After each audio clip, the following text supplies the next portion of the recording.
si sabemos que el respeto es el camino, lo que pasa que es muy difícil, ¿no? O sea, como es muy difícil, ¿no? O sea, lo ideal sería llegar a poder respetar. Pero bueno, también una de las cosas que creo que plantea la película es que, bueno, igual no todo es respetable. Estás escuchando Radio Primavera Sound, proudly presented by Cupra. Me da miedo el compromiso. Amiga, date cuenta. Me quedé sin batería. Amiga, date cuenta. Amiga, date cuenta que ese vato vale verga. Amiga. Amiga, date cuenta. Hola Begoña, ¿de qué te has dado cuenta? Hola Noelia. Me he dado cuenta de que hay una palabra que se utiliza mucho, se sobreutiliza, la palabra orgánico, que está teniendo una evolución perversa. Yo te explico. Yo no hablo del ámbito de la alimentación, en la que también los alimentos que se califican de orgánico, de bio, hay mucho pitoste con esto, porque evidentemente se cuela una cosa por otra, pero no venimos a hablar de esto, sino de este significado y cómo ha ido evolucionando. La palabra orgánico se utiliza mucho en la conversación para querer decir algo que es natural, algo que no es forzado. Surgió de manera orgánica. Entré en el diccionario de la RAE, que da 6 significados de orgánico y ninguno de ellos viene a ser este, con lo cual este claro, es como un false friend igual, que hemos adaptado mal del inglés, ¿no? Puede ser, no sé cuál es la evolución, pero no vengo a hablar de esto tampoco. Ahora orgánico, ojo, y esto lo digo como servicio público, a las amigues, significa gratis. Esto es fascinante, desarrolla, por favor. Es muy fuerte. Sí.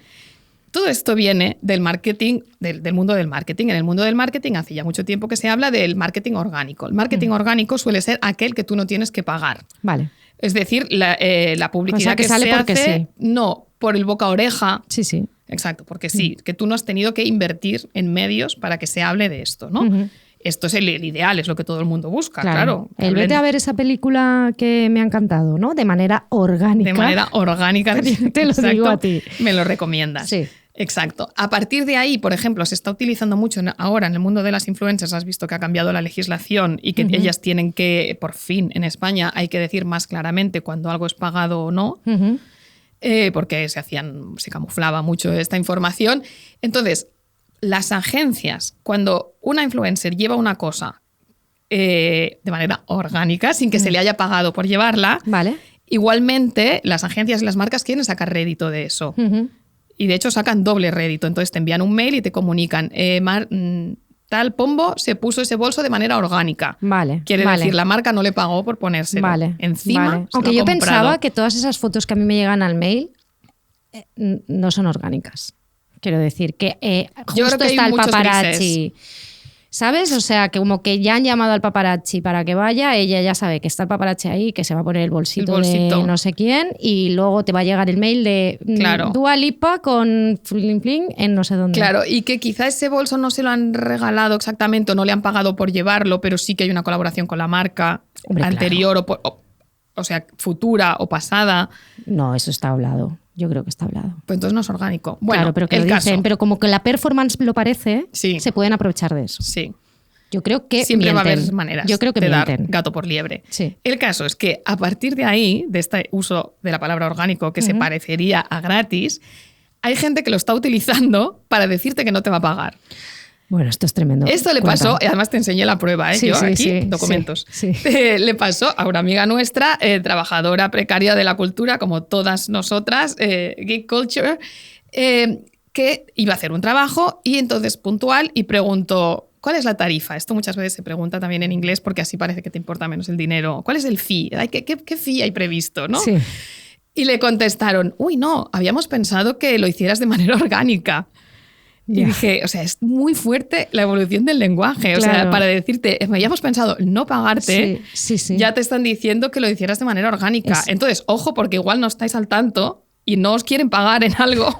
Ojo, que si os dicen orgánico, probablemente significa que no os van a pagar y ya tomaréis vosotras la decisión, pero yo no lo haría. Claro, no trabajar gratis. No, y como que estamos usando, yo nunca me había fijado en esto que tú estás diciendo cuando me lo dijiste el otro día.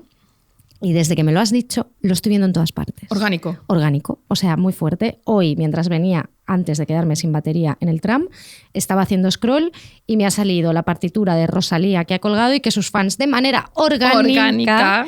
Y he dicho, mira, lo que me dijo Bego, que ella es está en todas partes. Claro, bueno, porque hay gente tocando el piano, el violín, la guitarra, la flauta travesera, lo van a tocar, o sea, y luego seguro que alguien hará un montaje, lo juntará todo y a ver cómo suena rollo orquesta, ¿no? Exacto. Entonces va a ser orgánico. Claro, sí. Pero claro, yo no había caído y mira qué mundos me abres. Qué mundos, exacto. Bueno, no, es que claro, descubrimos unas cosas y queremos recordar que no se trabaja gratis. Nunca. Los trabajos de la cultura son trabajos. Sí. El alquiler y la pechuga de pollo se pagan con euros, no con bolsos, cremas, reconocimiento, followers, exposición. Prestigio. No, euros, El prestigio moneda corriente. no te quita la humedad de la pared, ¿sabes? Euros, o sea exactamente. Muy bien. Pues, ¿Y tú de qué te has dado cuenta? Pues mira, yo me he dado cuenta de que las redes sociales ya no son redes sociales, que son redes televisivas, que es una cosa que estamos obsesionadas con el Reel. Un día tenemos que hacer la teoría unificada del Reel. Sí, por favor. Que en el fondo será juntar todos los cachos de todo lo que hemos dicho aquí. Que Obama nos ha dado la razón, ¿no? Obama fue a cerrar el podcast de Marc Maron. Sí, Dios lo tenga en su gloria, este podcast. Y habló de la tiranía del Reel, que nos ha copiado porque aquí lo hemos hablado mucho ya. Básicamente la entrevista decía que a él le gustaban mucho los podcasts, hablaba, por ejemplo, de cuando Bernie Sanders fue con Joe Rogan y decía, claro, luego tú puedes coger ese reel, es una conversación que puede llegar a ser interesante por cómo se plantean dos personas, que son dos figuras encontradas, y cómo uno intenta mantener un diálogo con otra persona que no es de tu posición política, pero luego tú puedes coger un reel y quitar eso, o sea, y aislar esa parte de la conversación y no tienes el contexto de toda la conversación, ni sabes qué le ha dicho antes o qué le ha dicho después, ¿no? Entonces él dice, a mí me interesan las conversaciones, no me interesan los vídeos cortos, y empieza a decir un poco todo esto de que los reels nos han roto el cerebro. Pero básicamente ya no es que todo, o sea, ya no es cuestión de reel, es que todo es reel ahora, ¿no? O sea, leía el otro día un Substack que estaba muy bien, que es de Derek Thompson, en el que hablaba, bueno, de cómo la televisión ha vuelto básicamente a nuestras vidas y, de hecho, la peor televisión, ¿no? Más del 80% del tiempo que pasa la gente en Instagram y en Facebook es viendo vídeos, y es viendo vídeo de contenido de personas que tú no conoces, ¿no? Y no tienes ningún vínculo personal. Solo el 7% de contenido en Instagram es de amigos, el que te llega. Y luego Meta, por ejemplo, otra señal de lo que ha pasado esto, por ejemplo, el podcast que tú y yo hacemos no es de audio, es de vídeo, ¿no? Porque ahora toda esta cosa de los podcasts que sean con vídeo, de hecho Marc Maron dice, una de las cosas que yo sé que la gente que me escucha de verdad es porque mi podcast, al ser de audio, no se puede cortar. Es muy difícil cortar un audio y compartirlo en redes, no apetece, la gente no se pone un audio. Igual que muchas veces te da palo escuchar de los audios de WhatsApp, ¿no? Dice, y el hecho de que yo no puedas hacer un chop a mi podcast también ha hecho que la gente cuando se ponga, a lo mejor lo escucha de 2 o 3 tiradas, pero eso, ¿no? Pero la cosa es que, por ejemplo, Meta ha lanzado una cosa que se llama Vibes y OpenAI ha anunciado Sora, que son básicamente vídeos generados por IA, ¿vale? O sea, es una forma de generar, y entonces todo lo que estamos viendo es contenido mediocre, porque en el fondo la mayoría de vídeos en los que nos quedamos atrapados parecen los tiempos de vídeos de primera, ¿no? O sea, de toda esta cosa de gags recurrentes, de cosas así, y entonces estamos en la era del slop, un poco ya de que se dice que como estuvo el spam, ahora está el slop es esta palabra que se ha popularizado para el contenido bazofia. Entonces vivimos en la época del slop televisivo, y todo eso, y en la teoría unificada del reel, yo creo que también está. Anoche, por ejemplo, me fui a cubrir los premios Planeta, que fue una experiencia terrorífica. Estoy Esto es postraumático. No, igual que la comida, el almuerzo, me pareció una cosa muy divertida porque pues estuve con compañeros de prensa, ¿no? Y fue como muy guay, estuvimos hablando. Y hay mucha todo. Solidaridad entre la gente que cubre el planeta, además. Sí, hay un cooperativismo ahí, es lo único bonito y la única luz de este camino. Yo quiero dar muchas gracias a todos los compañeros de La Vanguardia del periódico, o sea, a David Morán, a Lara de La Vanguardia, a Leticia Blanco del periódico, o sea, a Víctor Fernández de La Razón, porque son maravillosos y me han ayudado muchísimo en este camino que es el planeta. Journey. Es un journey realmente. Entonces, bueno, como sabéis, ha ganado Juan del Val, que es columnista del Hormiguero, y hay columnista tertuliano en El Hormiguero y está casado con Nuria Roca y tal. Y entonces, cuando salió a coger el premio, ¿vale? Hizo como un discurso y después yo me tuve que quedar a la rueda de prensa. Y este hombre aparte de que el Planeta ya había dado, digamos, el 1 millón de euros, recordamos que es un premio, se lo había dado a otros televisivos, pero es la primera vez que un tertuliano como tal gana, ¿no? O sea, este hombre ya había escrito libros y tal, pero bueno, al fin y al cabo es una persona mediática dentro del grupo, es un rostro conocido, ¿no? Puede arrastrar a la gente y tal, porque está en el programa de máxima audiencia. Y claro, todo lo que decía era perfecto para un reel. O sea, él salió allí y dijo... Y se hizo 5 reels seguidos. Se hizo 5 reels seguidos, claro. Él tenía, no como nosotras, que no, yo por ejemplo no se me da mal acabar las frases, ¿no? Disgrego mucho y todo esto, pero él decía, salió con un mensaje claro, ¿no? Que era como el entretenimiento es una maravilla, la cultura es entretenimiento, la cultura no tiene que ser para las élites, la cultura es para el pueblo, lo fácil es lo mejor que hay, ¿no? Hay que hacer las cosas fáciles al lector, el ego del escritor no puede estar por encima del lector. Tenía frases como muy lapidarias, pero claro, yo pensaba, hostia, es un discurso mega populista porque está diciendo las élites intelectuales y tal. Y yo soy una persona que... Antiintelectual. Sí, exacto, perdón. Yo soy una persona que defiendo el entretenimiento y creo que es una cosa durísima de hacer. O sea, creo que hacer una cosa ligera cuando no lo es lo más difícil que hay, ¿no? O sea, que parezca ligera pero que tenga mucha enjundia. Pero es que este tío, en vez de decir eso, porque al fin y al cabo es un tío que ha sido paleta, o sea, que ha estado en la calle, o sea, que quiero decir que no es una persona que venga de una élite ni venga de ninguna parte, podría estar haciendo un alegato de cultura como una cosa mucho más laboriosa, pero no, se ha ido a lo fácil, a una cosa como restarle, es que me parece subcondescendiente incluso ese discurso, ¿sabes? El hecho de decir... la cultura tiene que ser fácil, a las masas hay que hacérselo. Este libro que va a ser purria, todos sabemos aquí que va a ser purria. Bueno, no decía eso claramente, pero él decía que sus libros, bueno, luego con las mujeres tenía unas cosas. No, por favor, es que es una cosa bastante bestia. El discurso es el cuñado de España. Y luego hizo, uno de los reels que hizo fue el de Wife Guy, ¿no? Que le dijo a su mujer, te quiero, Nuria, todo tiene sentido. Sí, habló de sus hijos y luego, claro... Esto quiero desarrollarlo también un día, el Wife Guy. Sí. El Wife Guy como pantalla, ¿no? O sea, parece que si tú tienes una mujer ya eres buena persona, ¿no? Porque hay alguien a tu lado. Claro. Y entonces muchos hombres están asiéndose a esa palabra, ¿no? Mi esposa, mi mujer, como pantalla ante el mundo, ¿no? Sí. Para decir, bueno, si esta mujer me aguanta aquí... Claro, lo que pasa es que por algo será. El interés mediático está en la pareja, entonces han cogido ese cacho, pero te puedo asegurar que el 90% del tiempo hablo de él, ¿eh? O sea, que eso fue un segundo y el resto del tiempo fue porque yo las escenas de sexo, ¿no? Me gusta la gente que come, reza, ríe, goza, ¿sabes? Estas cosas, estas frases, que es todo... Y que en ese premio... Era periodista taurino también, ¿no? Viene del mundo de los toros, es taurino, estuvo en la COPE, o sea, hay telita para cortar. Pero lo que me refiero es que en el fondo es un hombre perfecto para un reel. Y entonces tiene sentido que el Planeta premie a una persona que te da el reel perfecto, porque él es el cuñado de España, como decimos, ¿no? Por esas bromas que son supuestamente soft, ¿no? Me voy a reír del zurdo, me voy a reír de los padres con hijos que tienen altas capacidades, me voy a reír de la persona que come microbiota, pero que en el fondo son muy políticas, ¿no? Ahí es donde está la política, lo que hablábamos el otro día de la flotilla.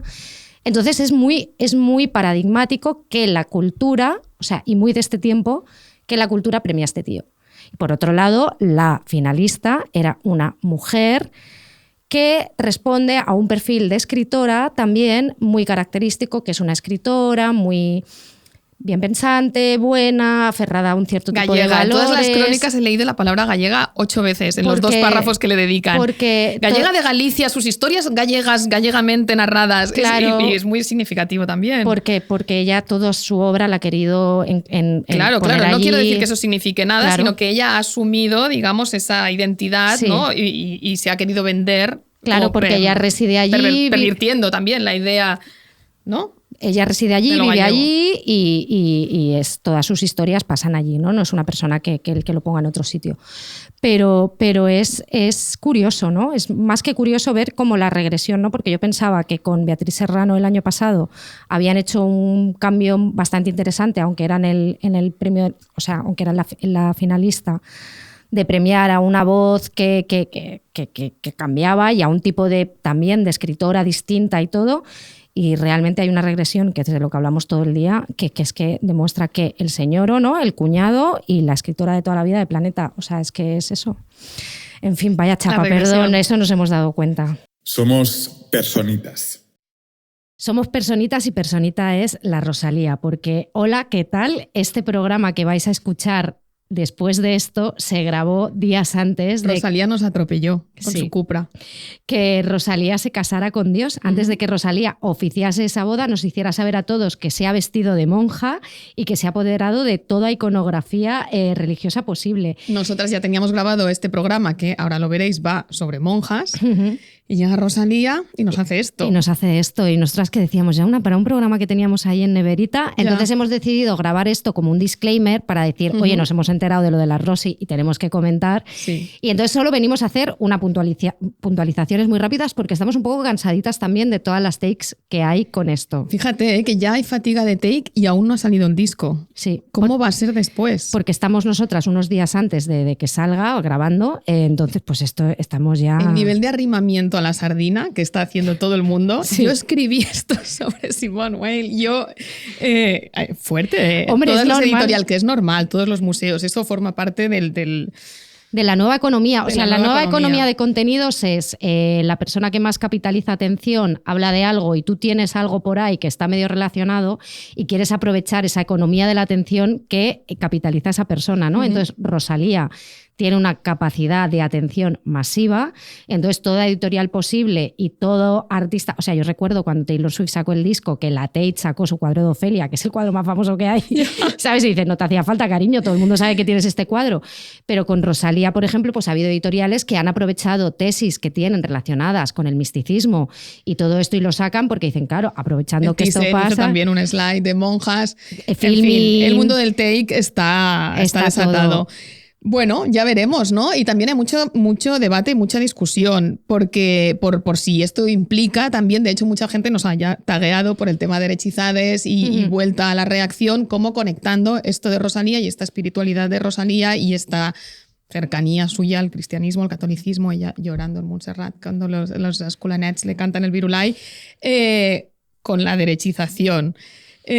Marcos estaba muy esbarat, nos hizo un audio diciendo no estoy nada de acuerdo con esto, no se puede conectar la relación con el conservadurismo. Le dijimos, Marcos, vas a odiar el programa que hemos grabado. Claramente. Lo vas a detestar y bueno. Claro, es que yo creo que hay personas que se acercan, entienden el acercamiento místico o de la experiencia personal respecto al misticismo, ¿no? Que puede aportar la religión, como pueden aportar otro tipo de sensaciones, o no tiene por qué ser religiosa, ¿no? Tú puedes encontrar misticismo en experiencias comunales o lo que sea. Y la gente que, como nosotras, que somos adictas a las noticias, a la actualidad y a todo, y que sabemos todo el mal que ha podido hacer la Iglesia Católica y en esto, que es lo que hablaremos más adelante, ¿no?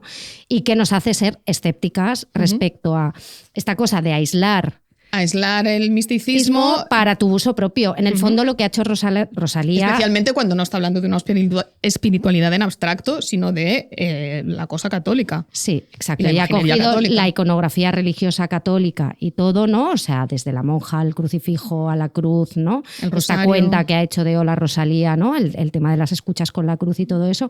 Pero en el fondo, para mí...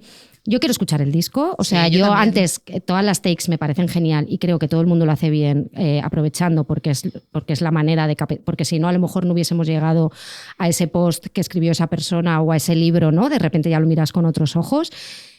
Pero yo quiero escuchar el disco y luego opinar, porque para mí yo sí que quiero separar un poco todo este circo un poco mediático que hay montado. Pero... que creo que esta cosa, o sea, en el fondo, pues habrá que ver, porque lo que está haciendo Rosalía al fin y al cabo es una acomodación capitalista en la economía del artista pop, ¿no? El artista pop coge, se reinventa con cada disco, coge una imaginería, ¿no? O sea, y la adapta al mensaje que quiere transmitir. Creo que es muy lógico que Rosalía tristemente haya pasado de ser una mujer motomami a ser una monja. Creo que hay un desencanto y mucho cansancio de muchas mujeres que están tirando y que creen que en el aislamiento, porque es lo que hemos hablado muchas veces, el heterofatalismo y tal, en la entrevista con Marva y Verdú, ella dice, las monjas me inspiran mucho también. Sí. Ahí también dice que está Bolcel, ¿no? Bolcel, pero ella menciona no específicamente a las monjas y que le encantan y que le inspiran y le resultan muy empoderantes. Claro, porque está esta idea, ¿no? Que es lo que hablábamos también de por ejemplo, yo mi fantasía prepper, ¿no? Que llega un momento en que lo ves todo tan mal que dices, pues me voy a encerrar. El convento es la fantasía prepper femenina. Sí, definitiva. Exacto. Y quiero decir que con todo lo que está pasando, sí que me parece lógico que haya hecho este cambio, ¿no? O sea, tristemente. Que siempre estaba en ella, por otro lado, el asunto de Dios, ¿no? Lo segundo es chingarte, lo primero es Dios. Y esta letra, cuando piensas que el receptor y el muso es Rauw Alejandro, claro, te vuela la cabeza un poco. Claro, y que quiero decir que hay muchas artistas que admiramos, que han tenido abuelas o madres muy creyentes, ¿no? Yo, por ejemplo, Carla Simón, el corto que hizo cuando su abuela murió, ¿no? Y está recogiendo la casa, que es una carta que se escribe con otra directora, Correspondencias, creo que es. Entonces ella habla de cómo su abuela le enseñaba a rezar cada noche y todo eso. Luego cada persona tiene un imaginario personal cariñoso, horrible, ¿sabes? La religión te puede dar por muchos lados, y yo creo que igual posiblemente de la familia de Rosalía hay ahí también una conexión que le hace tener esa manera de ser y esa manera de vivir, que tú tampoco puedes ir en contra de eso, ¿sabes? Lo que te quiero decir.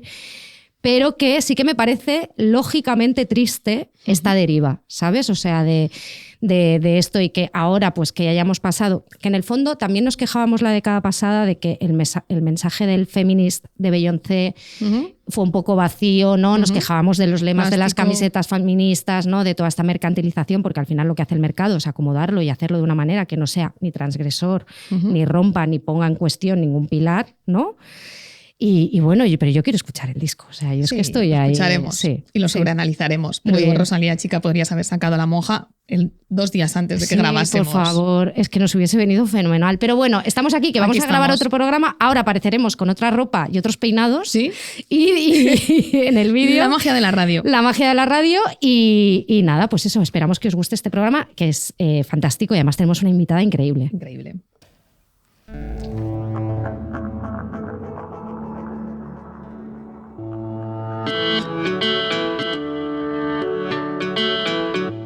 Amiga, date cuenta, con Noelia Ramírez y Begoña Gómez Urzaiz.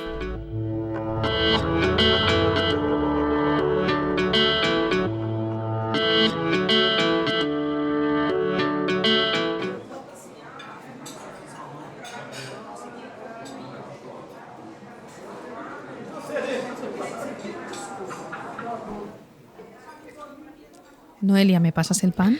Te lo pasaré el día que me devuelvas la sortija de la abuela. ¿Qué sortija, la que casi perdemos cuando tuviste que empeñar todo lo que nos dejó la tía Enriqueta? Mira, termínate la merluza y tengamos la fiesta en paz.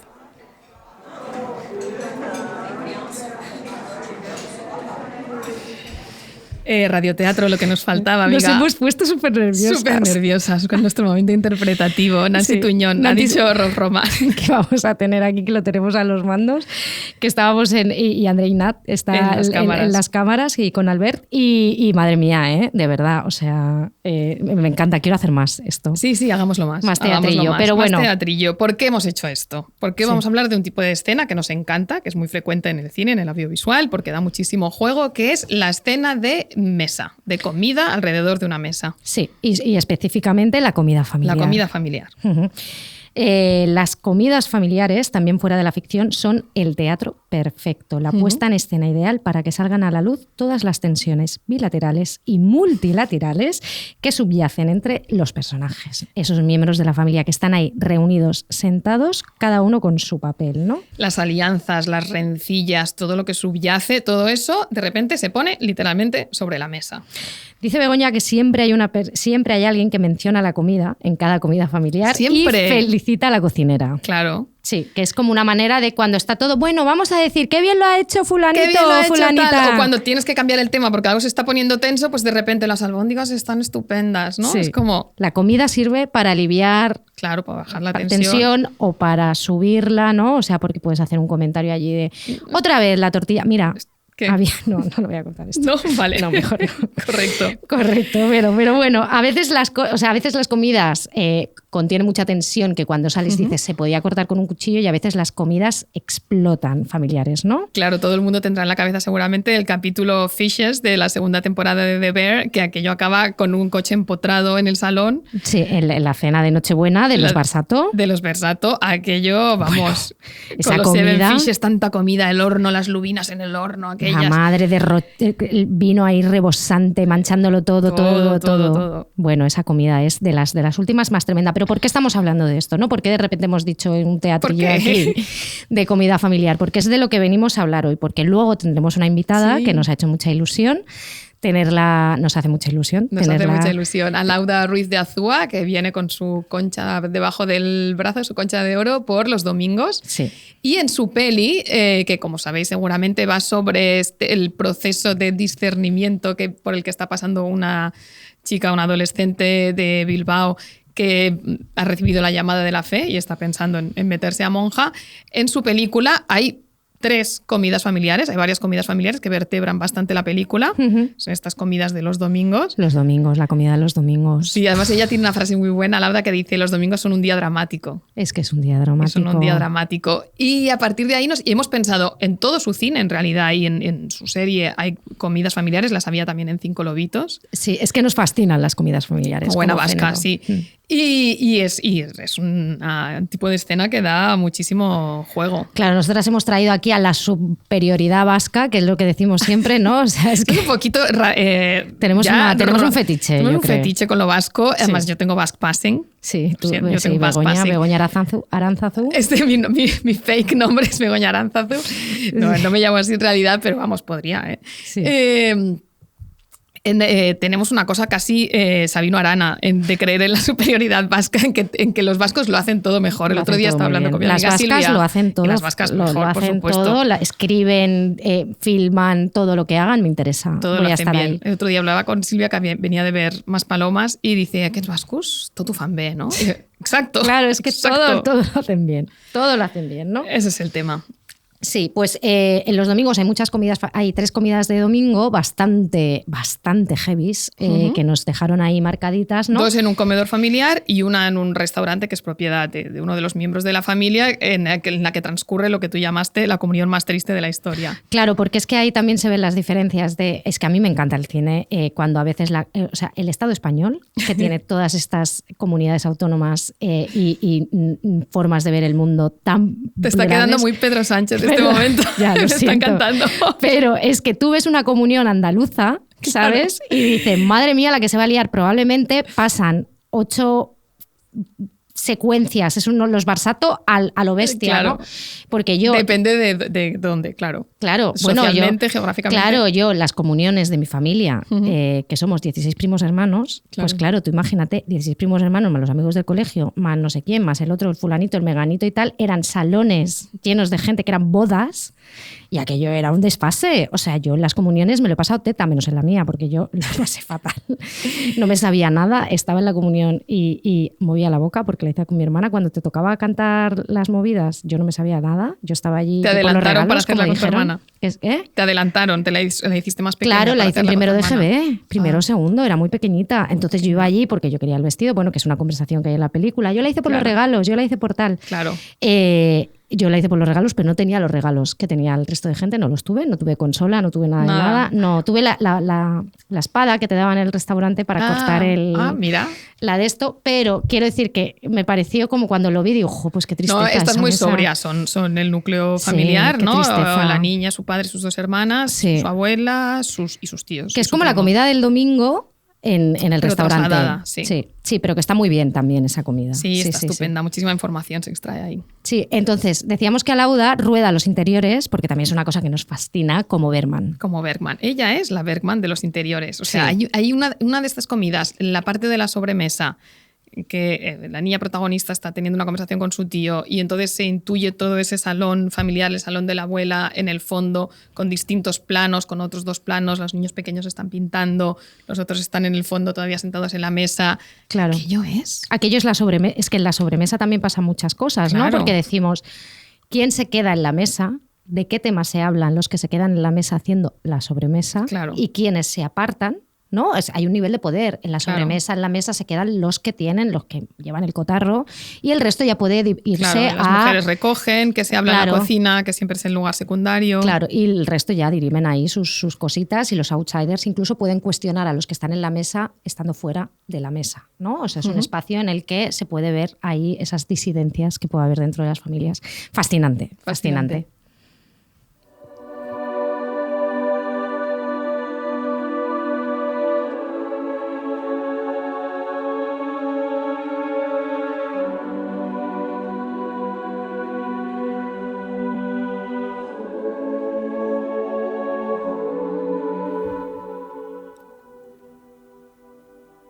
La historia de la peli ya la hemos apuntado. Ainara es una chica de segundo de bachillerato con 2 hermanas menores, huérfana de madre, va a un colegio de monjas.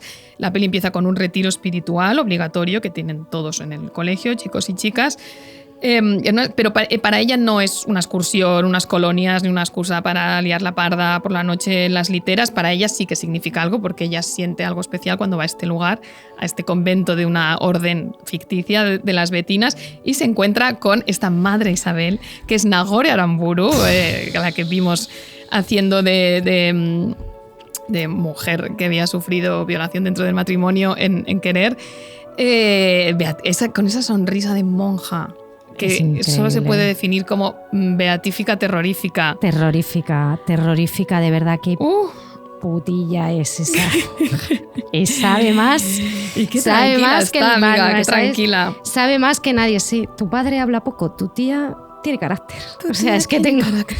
Tu padre habla poco. Esas frases que son como puñales como que lanza, puñales. ¿no? Frases, algunas de las cuales le vamos a robar y las vamos a utilizar en nuestra vida diaria, porque cada vez que lo sepáis, que si nos pedís algo, nos metís prisa, nos pedís un trabajo que no nos apetece entregaros, os diremos... Los tiempos de Dios son distintos a los nuestros, o no está en mi mano contestarte. Dios es quien me guía y yo soy su rebaño. A ver, Begoña, ¿me puedes entregar ya este texto que llevas una semana con él? Los tiempos de Dios son distintos a los nuestros. Ah, muy bien, pues nada, pues claro, los tiempos de Dios está alabado sea. No lo vamos a entregar ni lo vamos a hacer. Me parece la mejor excusa que hay del mundo. Yo me voy a aferrar, me voy a hacer religiosa ahora para decir todo esto, porque tienen un papo, tía. O sea, ¿cómo puedes decir esto y quedarte tranquila? Pero tienes esa superioridad moral de poder decírtelo, ¿no? Las monjas ahora mismo están súper presentes. Están muy presentes en la cultura. Sí, y están presentes, hemos detectado, desde 2 vías, ¿no? O están las monjas que se idealizan o están las monjas que se demonizan, ¿no? Uh-huh. En este caso particular, digamos, el de la hermana, bueno, la madre beatífica terrorífica, uh-huh, es exactamente el que las terrorífica, ¿no? Para la vas a idealizar. Está presentado todo con mucha neutralidad. Sí, pero ahora mismo hay monjas muy cools, supuestamente, sí, o muy idealizadas en la cultura, ¿no? Están las monjas rebeldes que cultivan marihuana en una batalla detrás de la otra. The Sisters of the Brave Beaver. Que están en la colina Chupacabras, mejor nombre ever. Esas monjas con metralletas de la peli de Paul Thomas Anderson, al que ya hemos bautizado como el último hetero bueno. Sí, no, es el último hombre cisgénero blanco heterosexual película, al que respetamos. ¿Quedan otros? No quedan. No nos quedan. Además ha hecho una peli increíble, de verdad. Yo salí aplaudiendo de esa película, me ha fascinado. Pero bueno, por lo visto esas monjas están inspiradas en las Hermanas del Valle, que son un grupo internacional de activistas que cultiva, procesa CBD, ¿no? Hace tintes y ungüentos, fuma marihuana, no están vinculadas con ninguna orden religiosa, visten con hábito y siguen el ciclo lunar. Es que esto me parece tan... Estados Unidos siguen el ciclo lunar a la hora de cultivar la planta. Otra monja que se puede idealizar, aunque quien firma el texto tiene una mirada también crítica, uh-huh, es la hermana, que es el premio Anagrama de Crónica de este año, que lo firma Liliana Viola. ¿Tú lo has leído? Yo sí, bueno, me falta un poquito, no lo he podido acabar, pero está centrado en la vida de la hermana Marta Peloni, que es una monja de 84 años que empezó a ser conocida, es una monja muy conocida en Argentina, uh-huh, como la monja del caso María Soledad. La prensa la llama la monja justiciera y en los pueblos la llaman la monja Sapucay, porque es el grito, el grito Sapucay es un grito que lo rompe todo, que rompe con el silencio. Ella lideró las marchas del silencio, porque el caso de María Soledad fue un caso muy conocido en Argentina, que primero, digamos que provocó una revolución en un pueblo y luego revolucionó todo el país, que fue el caso de una chica pobre a la que violaron, asesinaron y tiraron una zanja, y se descubrió que quienes la habían violado eran hijos de policías, funcionarios de la justicia, uh-huh, o sea, como que esas élites que en teoría el gobierno luego de Menem decían que era el gobierno de los buenos porque eran, uh-huh, tal y todo eso, no, lo que se vino a decir eran, mirad los Nepo Babies que son o sea, estos son los salvajes, uh-huh, ¿no? Y entonces eso convirtió todo eso, y luego esa monja también ha creado una red que se llama Infancia Robada, que va sobre todo el tema de trata de personas Y todo porque, como ella se hizo famosa por ese caso, luego le han contactado mucha gente y le contactaron mujeres que trabajaban para familias ricas a las que el dueño, o sea, el señor de la casa las embarazaba y luego le robaban el bebé. Entonces ella, a partir de ese caso, luego ya lo ha ampliado y entonces tiene como un montón de puntos en Argentina para todo esto. La cosa es que Liliana Viola, que a mí es una cosa que me gusta mucho de esta crónica, le pasó 3 veces en la vida que dijo, alguien debería escribir de esta monja. ¿Sabes? O sea, porque iba escuchando historias, ¿no? Hasta que dijo, voy a tener que escribirlo. Pues lo voy a escribir yo, pero no lo voy a hacer, pero yo no, porque tenía esa cosa de yo no soy quien debe escribir sobre esto, ¿no? Esta cosa en parte porque era monja. No porque era monja, sino porque ella no sentía que debía hacer aquí la gran crónica de la monja ni nada, ¿no? Esta cosa de yo no soy Carrer, yo no soy, ¿sabes lo que te quiero decir? Yo no soy aquí el del odio, ¿sabes? Que me voy a poner aquí a hacer esta cosa, ¿no? Yo soy una persona que alguien debería hacerlo, alguien con visión, pero que tiene ese miedo, me pareció como muy guay. Además, luego he descubierto que tiene un podcast que se llama Me lo llevo a la tumba, en el que van escritores y escritoras hablando del silencio y de las cosas que se callan. O sea, por favor, hay que estar allí.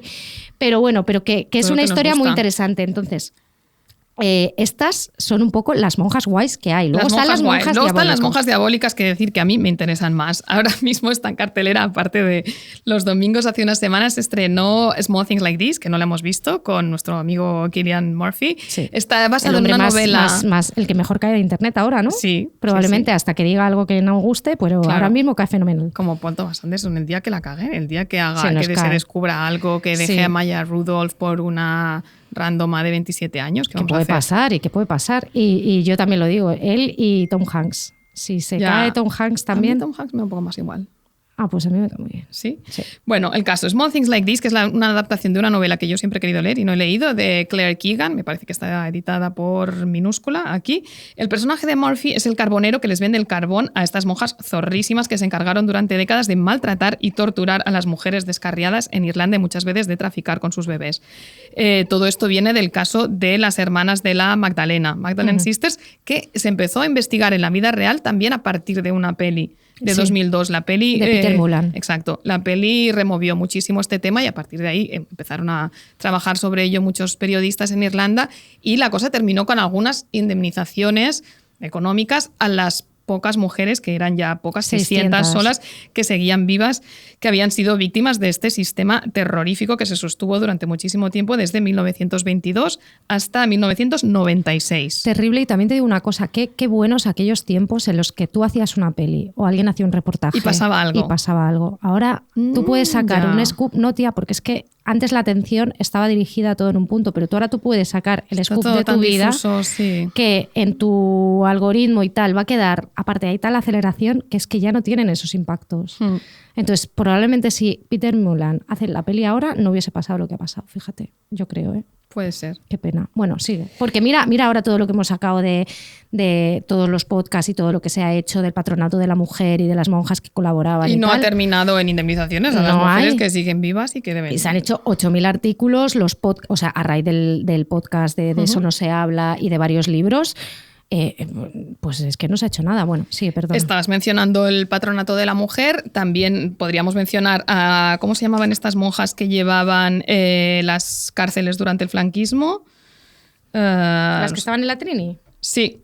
Sí, las que luego pasaron las funcionarias. Esto lo que hizo Montserrat Roig, que hizo exacto. esto. No con esto quiero decir que... Cruzadas evangélicas. Las cruzadas evangélicas, exacto. Eran las monjas diabólicas. Antes estábamos hablando de las hermanas de la Magdalena. Por supuesto que en España hay un pasado reciente de mucha monja diabólica que se encargaron de sostener este sistema del terror y que fueron los peones del sistema. Aliadas y a veces hasta más cabronas, yo creo. Hasta más cabronas, porque al final, a ver, ellas estaban oprimidas, por supuesto, y además siempre ocupan una posición subalterna dentro de la Iglesia Católica.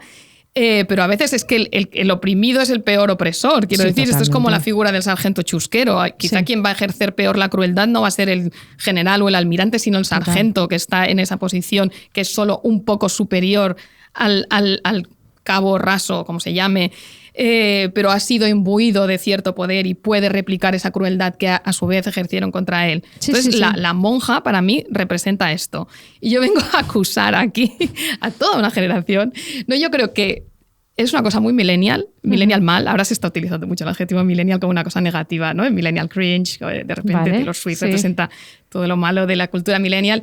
Yo creo que esto es como el horóscopo, que es una cosa que a mí yo también detesto, que ensalzar la monja como una cosa cool, aspiracional, antisistema, antipatriarcal, porque es una mujer que podía escoger no servir al patriarcado, porque no estaba casada, no tenía que servir a un marido, y entonces ingresaba en este lugar regido solo por mujeres y podía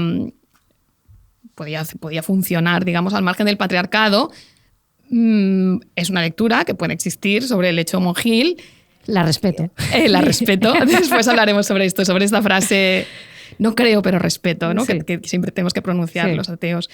Que me parece una lectura parcial e interesada. Sí. Y que obvia todo esto de lo que estamos hablando, que al final las monjas han sido sostén del sistema del mal. Sí, especialmente en el último siglo, que es el que conocemos. Exacto. Y tenemos más documentación reciente, han sido prácticamente eso.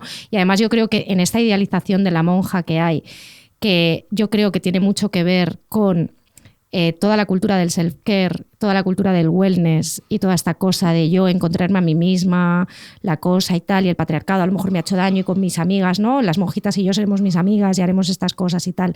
Puede llevarte... Como si no tuvieran una jerarquía diabólica dentro de los conventos y de las órdenes religiosas, un sistema clasista. Y que dentro de esa, lo que estás diciendo ahora precisamente, que dentro de esa falsa idealización también se obvia que una cosa es la chica burguesa que se quiere meter a monja y se ve allí, y luego está la hermana de Guinea Ecuatorial, pobre, que probablemente que es tenga la que tenga el escalafón más bajo, porque el clasismo está en todas las partes de la sociedad, nos guste o no. Y luego, yo sí que lo entiendo y entiendo perfectamente lo que dices, pero sí que creo que este es un tema que hemos debatido ampliamente, Begoña y yo. Volví a leer esta conversación que tuvimos, porque sabes que yo soy muy de acudir a hemeroteca de nuestros chats, y entonces esta semana cuando iba a hacer el guión recuperé esta conversación que tuvimos en mayo de este año. En mayo hablamos. Vale. Nos pusimos estupendísimas las dos, o sea, nos subimos al caballo.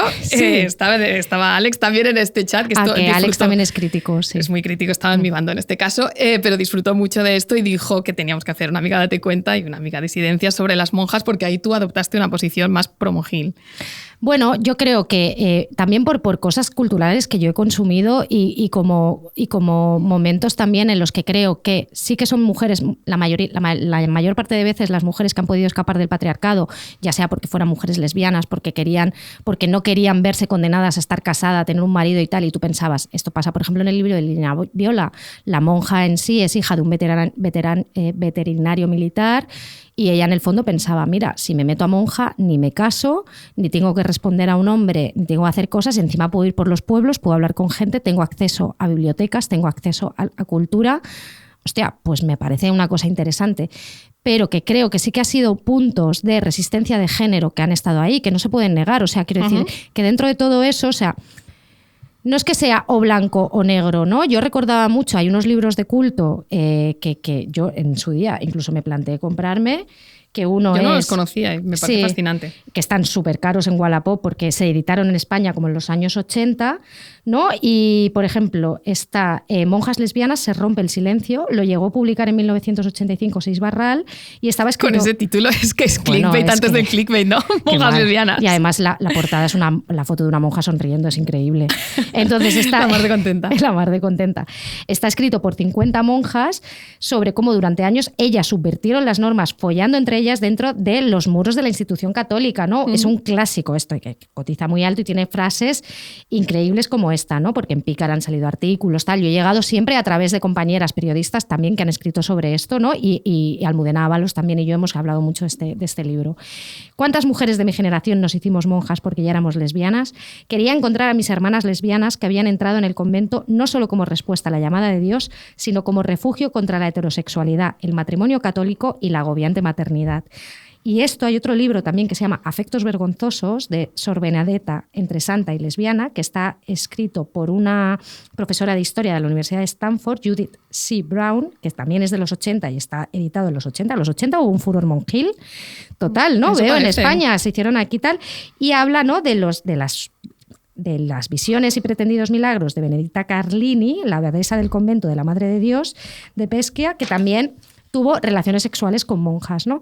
Y esto, cuando yo entrevisté a Lauren Groff, que hace un par de años sacó con Lumen Matrix, en el que ella reimaginaba, digamos, a partir de una historia que le había llegado también de una monja que podía haber sido como una especie de luchadora y tal, en el siglo, pues es que no sé, el Renacimiento, siempre me pierdo en esas épocas, perdón, pero... Yo no recuerdo y no leí Matrix y no recuerdo en qué. Sí, pero era un libro fascinante porque, claro, eran unas mujeres que estaban entre los muros de esa comunidad y follan entre ellas y hacen unas comidas increíbles y son guerreras y luchan contra la gente y cavan túneles y tienen unos jardines preciosos y, claro, es una utopía feminista. ¿No crees que nos ha parecido más interesante, obviamente, porque es mucho más interesante hacer esta lectura que la otra, que es mucho más prevaleciente? La otra es más real. La otra es más real. Claro, la otra es que en la monja se ha vertido... La otra es estadísticamente más presente. Sí, en la monja se ha vertido la fantasía de la posibilidad de vivir sin hombres, claro. Yo creo. Y como es la fantasía de vivir sin hombres... Y al margen del ahí sistema patriarcal. Ahí cabe todo, ¿no? Pero la cosa es que las monjas ahora, si suelen ser noticia, es porque se piran. También, claro. ¿no? O sea, lo que... Hay aquellas pobres, sí, las de... Sí, en España, de hecho, la Iglesia Católica ha perdido a 2.160 monjas de clausura, según los datos de la Conferencia Episcopal. Y si tú buscas en Google contenido de monjas, las que te salen son las arrepentidas, las que se piran y lo cuentan, ¿no? Es lo más probable que te salgan las búsquedas, ¿no? En La Hermana, Liliana Viola habla del caso de Lucía Cegarra Bellón, que fue este caso es que yo quiero ver el documental del Papa, que es una joven que estuvo 10 años en un convento peruano y le dijo al Papa, fui monja, fui católica, fui creyente, y le cuenta por qué dejó de serlo, ¿no? Y le dice que sepas que esto es lo que ha pasado. A mí el género de las arrepentidas me fascina mucho porque esta muchacha luego salió y dijo en la prensa, la formación religiosa está basada en el abuso psicológico, y con su testimonio provocó que otras mujeres salieran a contarlo, ¿no? O sea, que es que... Es curioso, ¿no? Porque tenemos convivimos con una fantasía, una idea de autocuidado y de ahí voy a ser plena, con la realidad que es, hay un mogollón de abusos aquí dentro, muchachas, o sea, hacéroslo pensar, ¿no? Y todo está pensado para que se genere el abuso y se pueda tapar. Además, yo estoy dispuesta a leerme el libro de las hijas de Felipe, que tengo mucha curiosidad, con Ben Wisdom. Va a salir primero en inglés, ahora en otoño, y después en enero saldrá en castellano. Lo van a presentar en Nueva York con Eileen Miles. ¿Cómo te quedas? Bueno, yo cuando vi eso dije, pero ¿podemos ir, por favor? Podemos ir, por favor. Yo espero que lo graben, hijas de Felipe. Desde aquí pedimos, grabad ese encuentro. Grabad, que queremos verlo. Entonces me voy a dejar catequizar con las monjas del barroco, pero no estoy tan dispuesta a pasar por el aro con la monjita idealizada de la actualidad, sobre todo en el siglo XX en España, que por supuesto, vamos a decirlo también, que igual que hubo curas obreros, hubo monjas alfabetizando. Me acordaba el otro día del personaje de Clara Segura en el 47, que después se sale de monja. Como ella, hubo muchísimas monjas haciendo trabajo en los barrios obreros y alfabetizando y haciendo todo tipo de trabajo social. Sí, bueno, haciendo el trabajo sucio que no hacen los curas, ¿sabes? Haciendo el trabajo sucio que no hacen los curas y que no hacía el Estado. Claro. Pero a la vez convivían con todas estas monjas del franquismo que no podemos olvidar, y volvemos a mencionar el Patronato de la Mujer, las cruzadas evangélicas y las simples monjas de a pie que estaban encargándose de educar a los niños, porque la educación estaba totalmente supeditada a la Iglesia Católica, y hubo ahí mucha crueldad también en las escuelas, sin tener que llegar al abuso sexual o al abuso violento. Ejercieron la educación de una manera muy cruel. Yo ahí reconozco que estoy muy marcada por los relatos de mi madre. Yo no he tenido experiencia de trato con monjas personal. De hecho, es que el otro día lo pensaba, ni siquiera haciendo reportajes, que sí que he hecho algunos reportajes hablando con curas y con religiosos. Yo creo que, o sea, no sé si la conversación más larga que yo haya podido tener con una monja igual ha sido, o sea, no la recuerdo. ¿No has hablado con monjas? Pues no he hablado con monjas. Yo es que, claro, como trabajé en mis Juventud en la Razón y vino el Papa... Ah, ¿tú sí que has hablado con monjas? Claro, yo fui... ¿Has trabajado a la monja? He trabajado a la monja. Entonces fui el Papa iba a visitar y iba a pasar con el Papamóvil, es que hace tanto tiempo no me acuerdo. Pero fui a un edificio que había aquí en Barcelona, creo que era por la Sagrera, que era como un sitio de monjas en el que a personas y a chavales adolescentes con riesgos de exclusión social o con algún tipo que no estaban insertados socialmente, les ayudaban. Entonces tenían como micropisos de, mira, aquí les vamos a enseñar a poner la lavadora. Tenían como un colmadito para que aprendieran a hacer, bueno, lo que tenía que hacer el Estado, lo estaban haciendo las monjas.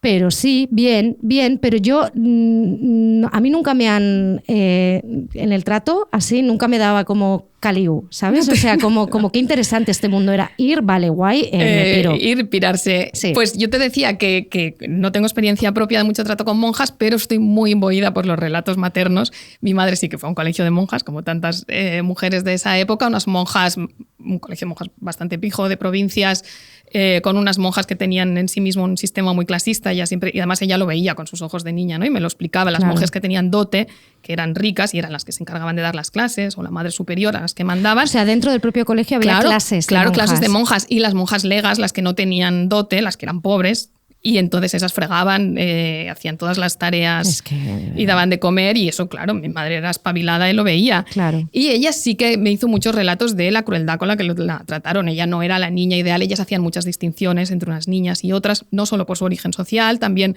por las que les gustaban, las que eran listas, espabiladas, guapas, dóciles, sí.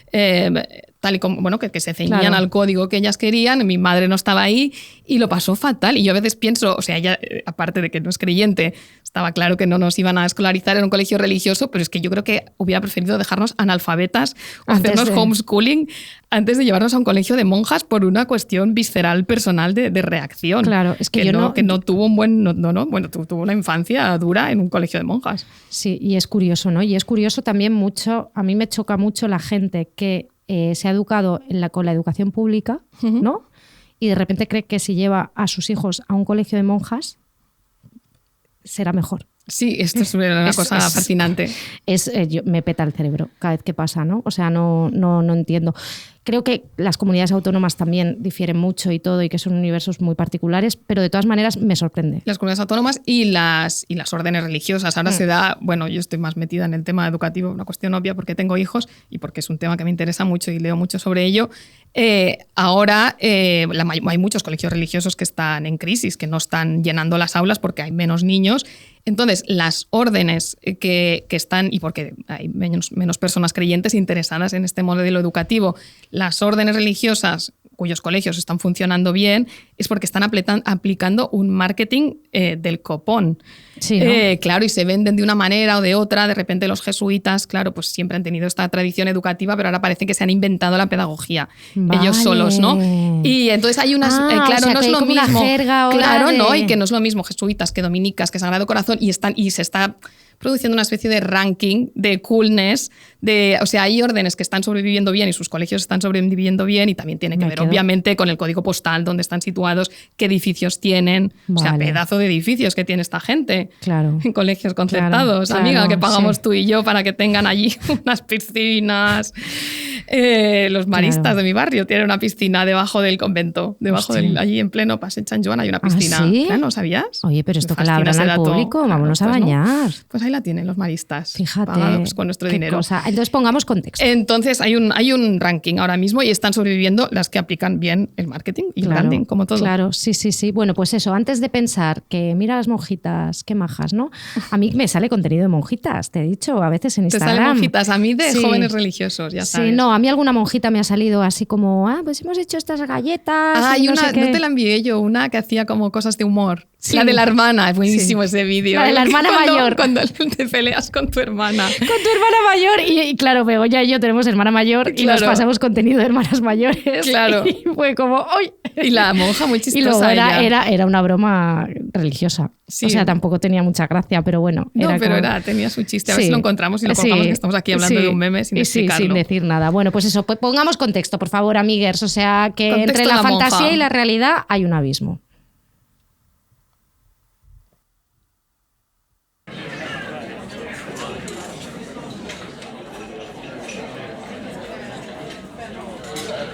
Hecha esta excursión al mundo conventual, al mundo monjil, vamos a bendecir la mesa y volvemos a la mesa. Por cierto, en los domingos, en la película de Alauda Ruiz de Azúa de la que estamos hablando, hay también una comida de otro tipo de comida familiar, porque hay una comida en el convento cuando esta chica, Ainara, ha ido allí a pasar un tiempo con las monjas, que es bastante... Dura, qué poco, o sea, es áspera, ¿no? Es áspera. Es como que no pinta bien esa comida. No pinta bien, no hay sabor, no hay color, no hay nada, ¿no? Es como una cosa ahí... No apetece. No apetece con monja. No apetece monja, no tendrá estrella Michelin. No, pero la comida familiar, que es lo que decíamos antes, nos fascinan las pelis de comidas familiares. Alauda lo hace maravillosamente, pero otra persona que lo hace maravillosamente es nuestra querida Carla Simón, y las dos además llevan esta filmografía tan paralela porque encima siempre estrenan el mismo año. Sí, y luego se tienen que repartir los premios. No me había dado cuenta. Claro, bueno, porque coincidieron Alcarrás y Cinco lobitos y ahora vuelven a coincidir Romería y Los domingos. Carla Simón, lo hemos hablado además algunas veces, que también nos parece magistral cómo rueda las comidas. En la escena de los caracoles de la comida en el campo de Alcarrás es una escena que por algún motivo la gente recuerda mucho y siempre la menciona al hablar de esa película. Sí. Yo creo que toca ahí algo que todo el mundo se ha visto ahí. Y las sobremesas de Carla Simón son muy importantes. Sí, y ella, porque a ella se le da muy bien presentarte un ecosistema entero, ¿no? Que es una familia, y darte con 4 datos, con una frase, con una mirada, con un gesto, que tú adivines allí 50 años de historia que hay enterrados de esa familia, ¿no? Que ha pasado entre esos hermanos, quienes en Romería también hay una comida familiar muy importante en esa casa fantástica que tienen los abuelos en Galicia y en Vigo. Y tú tienes muchísima información ahí de quién es la hermana que se ha quedado a cuidar a los padres, pero también a mantener, digamos, el legado, y por eso se beneficia de ello. De hecho, se queda al barco. Claro. Pero a la vez va a hacer saber a sus hermanos que ella es la que ha estado allí pringando. ¿Quién es el hermano que se ha ido? ¿Quién es el outsider, que es el hermano que llega por la puerta, que ni siquiera ha comido en esa comida familiar? La que se escaquea. ¿Quién es el que falta? Que es el hermano fallecido. Sí, todo. ¿Quién parece que domina el cotarro, pero quién lo domina realmente, ¿no? Que es la figura del abuelo y la abuela. Claro. Pero es increíble, o sea, en esa secuencia, por ejemplo, yo he tenido varias conversaciones con personas que han visto la película y me encanta porque todo el mundo me ha dicho cómo se ha sentido identificado con según qué personaje por la posición que esas personas ocupan en su propia familia. En su propia familia, claro. O sea, me ha venido desde una chica de cómo entendía a la hermana mayor cuando dice esto. Claro. Me ha venido alguien y me ha dicho, esa es mi abuela, ¿no? O sea, me ha venido gente que me ha dicho, ostras, es que lo que hacía el abuelo lo hacía mi abuelo igual. Me ha venido, ¿no? O sea, hay como, claro, yo, por ejemplo, hubiese sido más el que llega pedo. El que llega pedo. A los 20 años, ¿no? Que este es más mayor, pero que yo me escaqueaba mucho de la comida familiar, la verdad. Yo soy una persona bastante escaqueadora de la familia, les quiero mucho, pero siempre recuerdo comidas de Navidad. Y yo en Nochebuena con mi prima, que nos habíamos quedado por ahí, nos habíamos ido por ahí, en plan, Nuri, tía, tenemos que ir a la comida, y llegamos tarde, llegar, o sea, sabes, estar ahí las dos blancas, ser la broma de la comida, ¿no? Es este rol que tienes allí puesto, pero sí, es que lo bordan. Y para mí la comida de romería, o sea, es que quizá por cercanía, por haberla visto, pero la tengo tan clavada, o sea, tan clavada dentro, todo lo que pasa ahí, la canción, ¿no? La canción que cantan después, que es un momento de distensión en una comida que es muy tensa. Sí, tú decías también que pensando en comidas familiares habías llegado a Annie Hall. Sí, porque fíjate que ahí el personaje de Marina, de la protagonista de Romería, tiene el papel del outsider observador, porque ella es nueva, a pesar de que su familia biológica no los conoce de nada, los acaba de estar conociendo durante toda esa semana, entonces ella está en la posición de observar y ver y encontrarlo todo muy raro. Y eso es una cosa que encontramos muy frecuentemente en la escena de comida familiar en el cine. Siempre tiene que haber alguien, no siempre, pero suele haberlo, que observe aquello y que sea el raro, el recién llegado y el que percibe todo lo que está sucediendo allí. Entonces, como estoy en este kick de ver pelis de Diane Keaton, que acaba de fallecer, no he vuelto a ver Annie Hall esta semana, pero la volveré a ver. Me hizo mucha gracia un tuit que decía el día que murió: hoy es el día que puedes ver Annie Hall sin sentirte culpable por estar viendo pelis de Woody Allen. Aprovechalo.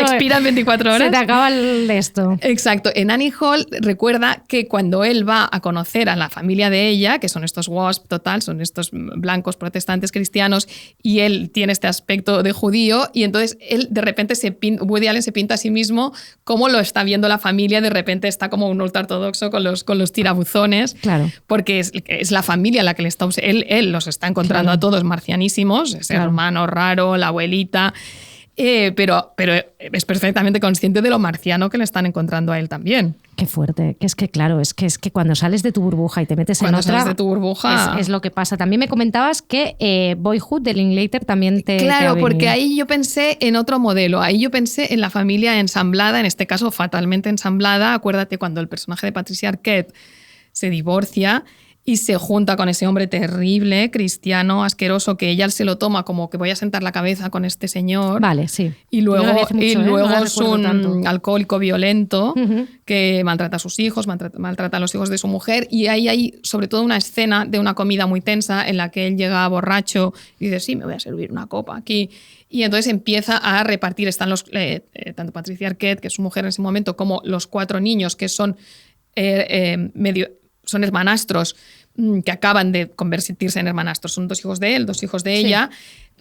Están aterrorizados, en silencio. El silencio en la comida familiar es muy importante. Quien calla porque calla. Sí. Y él va repartiendo juego uno a uno. Tú estás muy callado. Tú, ¿qué dices? Tú me odias. Claro, dice al niño protagonista. Volví a ver la escena el otro día y me puso los pelos de punta. Claro, yo no la recuerdo. O sea, la vi en el cine, pero es que no recuerdo justo, pero qué duro. Qué duro cuando pasa eso y cuando lo ves, porque realmente está ahí, la tensión se masca.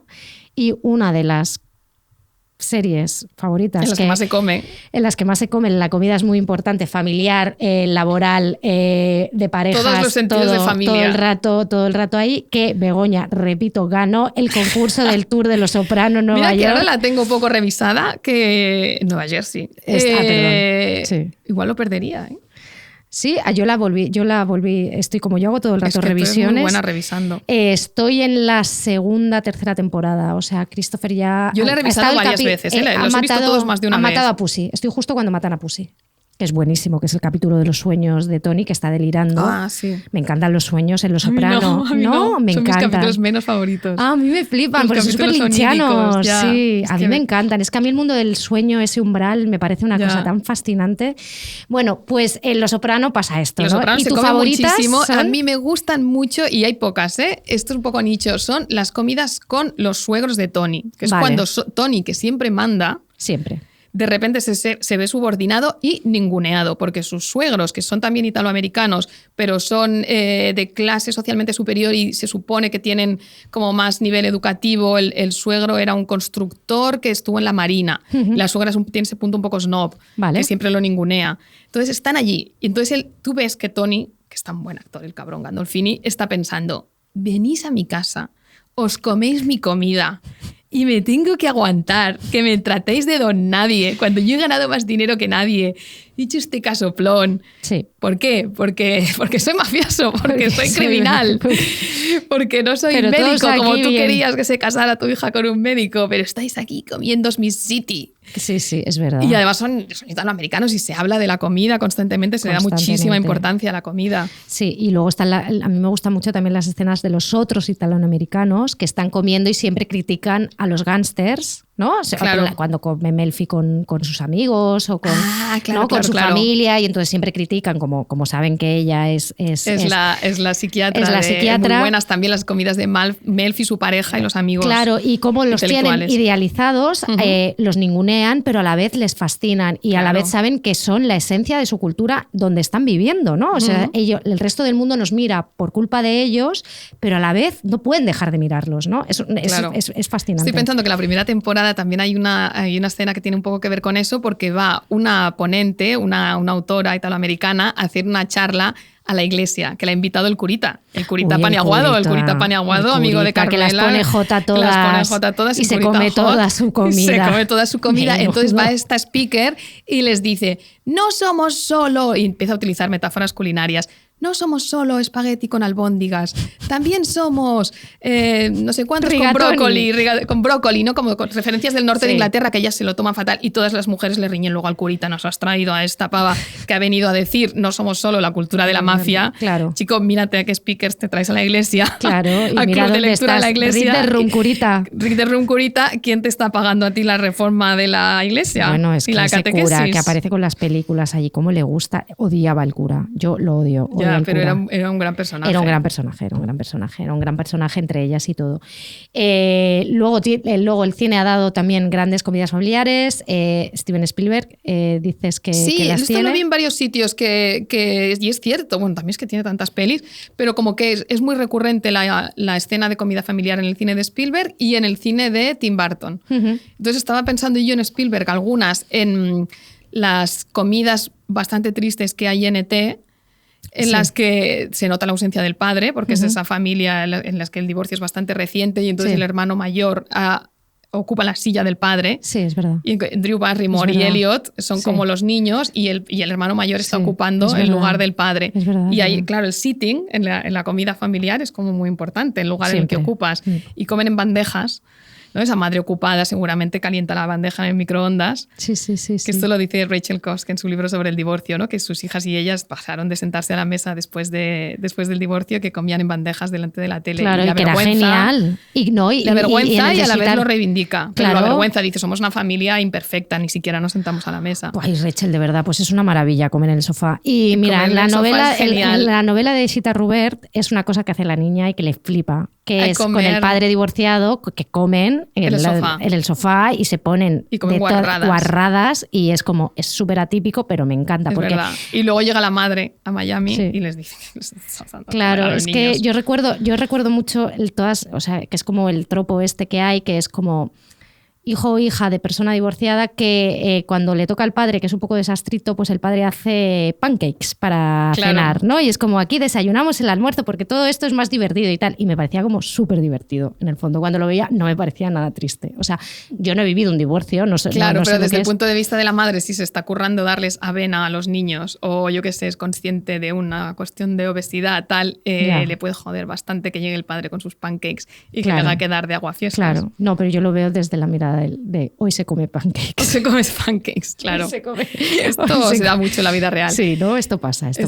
Y da rabia, lo entiendo. Pero claro, yo siempre pensaba, qué guay cenar pancakes, me parece un planazo. Qué guay cenar pancakes.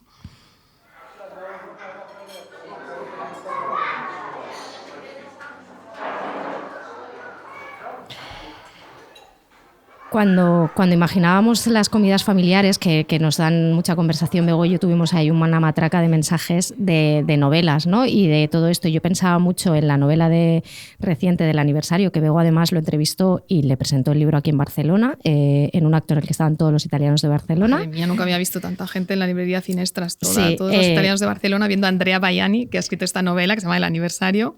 Y que fue el premio Strega de este año. Y a mí esta novela me parece flipante el inicio, o sea, me pareció como una cosa, digo, qué buena idea, porque es la idea de el hijo que decide separarse de sus padres, ¿no? O sea, tomar la decisión de no volverlos a ver y lo hace de la manera más brutal en mi cabeza que podía ser, que es dejar de ir a las comidas de los domingos, porque él hace tiempo que se ha emancipado, sus padres viven en el Piamonte y él trabaja en Turín, pero cada domingo, a pesar de que proviene de un núcleo familiar en el que ha habido mucha violencia, más bien psicológica, ha habido como un ambiente, pero bueno, terrible. Un sometimiento del padre a la madre. Sí. Él siempre, durante muchos años, hizo este recorrido de coger el coche y conducir a más de los kilómetros, 70. Y en la novela se cuenta este recorrido, ¿no? Hasta la casa de los padres para comer con ellos los domingos, y un día sale por la puerta y la madre sale al rellano, le dice volverás, y él ya intuye que no va a volver. La pregunta es, que a mí me dejó marcada, es ¿cuándo vuelves a visitarnos? Claro. ¿No? ¿Cuándo volverás a comer con nosotros? ¿No? A mí ese inicio me desgarró mucho por dentro porque es una cosa que siempre mi madre nos imploraba, ¿no? ¿Cuándo vas a venir a comer los domingos? Te echo tuppers, hija. Ven aquí, ¿no? Ven a buscarnos, ¿no? ¿Cómo no vais a venir? Pero vente el domingo. Y tú a veces dices, pues estoy de resaca, no me apetece, lo que sea, ¿no? Pero es esta cosa de esta liturgia, ¿no? Que es como que el día del domingo vamos todos a comer, ¿no? La comida, yo creo que tiene una cosa muy literaria, la comida familiar. Creemos que una de las personas que desde aquí, desde la literatura de aquí, lo ha exprimido muy bien es Sara Mesa, ¿no? Yo le hablé a Andrea Baiani de la novela de Sara Mesa y más personas se lo habían dicho y dijo, vale, me voy a leer a Sara Mesa. Me la tengo que leer, claro, porque... de esta novela en concreto, que es... La familia. Siempre me confundo. Un amor, la familia. Me confundo los artículos. Sí, yo de hecho siempre digo familia y es la familia. Es la familia. Se habla mucho del proyecto, ¿no? Porque una familia es un proyecto y en esa casa, la casa también es un proyecto, ¿no? Yo esa novela tiene una frase que siempre me vuelve, que la dice el tío, creo que es el personaje del trío, que mira al padre y dice, ¿cuánto? Y pensó que el padre ahí somos todos. Decía, ¿cuánto sufría ese hombre? ¿Qué sombras ocultaba? ¿Y todo para qué? Para nada. Hostia. ¿Sabes? Que es como todo para qué, para nada realmente, ¿no? Pero bueno, que es un personaje que tiene una relación con la comida. Gambi siempre estará en nuestros corazones. Gambi. No vamos a decir más para que lleguéis allí. Pero bueno, ella... recuerdo más bien de esa novela, más que las comidas familiares, en las tardes esas eternas que el padre impone que todos pasen la tarde en la misma habitación, en un cuartito, porque todo tiene que estar a la vista. Aquí nadie puede esconderse a hacer cosas en su habitación. Claro. Aquí todo se tiene que hacer, que todos los demás te vean. Entonces tú vas a hacer los deberes, tú vas a coser, tú vas a tal. Y todo tiene que ser como una actividad. Y todo va a suceder en este cuartito pequeño, sofocante, que yo me imaginaba como el aire viciado, como que no corría el aire. No, y que está todo el mundo ahí puteado, que se quiere ir a su habitación y hacer sus cosas, ¿no? Ella habla de comidas en las que no se gritan, en las que comen frugalmente, en las que las comidas son espartanas, que la gente se abstemia. Es muy importante lo de comer poco, comer mucho, ¿no? Sí, gente abstemia, que no bebe las comidas, que se acuesta pronto, gente que habla de adverbios en la mesa. O sea, por favor, es que yo estoy en una comida familiar y alguien empieza a hablarme del cómo, del tal, y digo, mira, por favor, no. O sea, yo ya cuando me decía, esa familia, no, o sea, me voy corriendo. Pero bueno, porque en las claro, yo me imaginaba y yo pensaba, en mi familia jamás hablaríamos de adverbios en una comida familiar. Como mucho ya, si se lía, hablamos de Podemos, ¿sabes? Pero no de adverbios, no. Pero pensaba mucho cómo las comidas familiares, ¿no? Y cómo el universo de tu comida familiar personal, más allá de la literatura o de las películas, te sitúa en el mundo, ¿no? Porque tú tienes tu comida familiar y cuando sales a otras comidas es cuando te das cuenta de que tu familia puede ser de una manera o puede ser de otra, ¿no? Que es un rito de la adultez descubrir que tu familia es extraña. Exactamente. Claro, sí. Y que todas lo son, cada una a su manera, pero la tuya también. Sí, y como que hay mucho marcador de clase y que las asociaciones que tú puedes tener con la comida pueden ser de muchas maneras, ¿no? Yo, por ejemplo, leyendo Léxico familiar no tiene nada que ver que si te lees La mala costumbre, ¿no? Cuando habla de comida o de cómo las familias funcionan alrededor de la comida, ¿no? En La mala costumbre, por ejemplo, Alana S. Portero hace una cosa magistral que a mí siempre se me ha quedado clavada, que es como la comida que cocina la madre esconde los golpes de la casa del vecino, porque la madre, cada vez que el vecino le va a dar una paliza a la vecina, se pone dice, cocía patatas, no, hacía judeas verdes con patatas que tardaban en cocer lo que tarda en darse una paliza, porque el hombre, después de dar la paliza, siempre se iba, entonces las vecinas llevan comida a la vecina. A la vecina. Entonces esa comida que luego se come la protagonista en su casa ha sido cocinada mientras le dan una paliza al otro, ¿no? Y entonces tú también crecer con esa idea de que las judías verdes con patatas son que le están dando una paliza a tu vecina, pues también es un marcador de clase, también es un marcador de origen, ¿no? Y es una manera de ver la clase social que tienes, que también es una cosa que cuando yo leo, o sea, te pasan las identificaciones, ¿no? Cuando leía a Viviana Collado Cabrera en Yeguas exhaustas, perdón, que me quedaba justo sin aire al decirlo, la protagonista, hay un momento que está en la universidad y ve cómo pelan la fruta sus compañeros en la universidad y se da cuenta de que no pelan la fruta como la pelan sus padres y todo, que es una cosa que también pasa en mi familia, que yo siempre he admirado mucho, que es saber, como son muy hábiles con la navaja y como eran pastores, iban con el zurrón y todo, pues tú cortas el pan de una determinada con una mano o lo haces con... y es un arte especial, ¿no? Entonces cuando tú sales de ver, que yo siempre he querido cortar el pan como lo cortaba mi abuelo, pero no he sido capaz jamás, porque no tengo ese arte y porque soy manos de trapo, pero cuando sales y ves como, por ejemplo, una cosa tan sencilla, cómo pela la fruta tu compañero de universidad, dices, es que tú y yo somos de mundos distintos. Tu comida familiar y mi comida familiar no han sido las mismas, han sido distintas. Entonces está todo ahí, o sea, una cosa tan simple como pelar una manzana. El gesto es fascinante. En tu comida universitaria ya te dice qué lugar ocupas en el mundo, ¿no? Entonces por eso nos gustan tanto y nos gustan sobre todo estas mujeres, estas personas que de los silencios, de las cosas que no se abrocha gorda, de gestos, de palabras, de frases que vienen, y nuestra invitada de hoy además es experta en esto. Esto lo borda. Pues estamos muy agradecidas además de que haya hecho una película que tenga todo esto, monjas cabronas, comida, silencios, frases como cuchillos, todo lo que nos gusta, superioridad vasca, pues ahora vamos a tenerla aquí con nosotros. Necesito que me des permiso para ir unos días al convento de las vecinas. Eso es serio, ¿eh?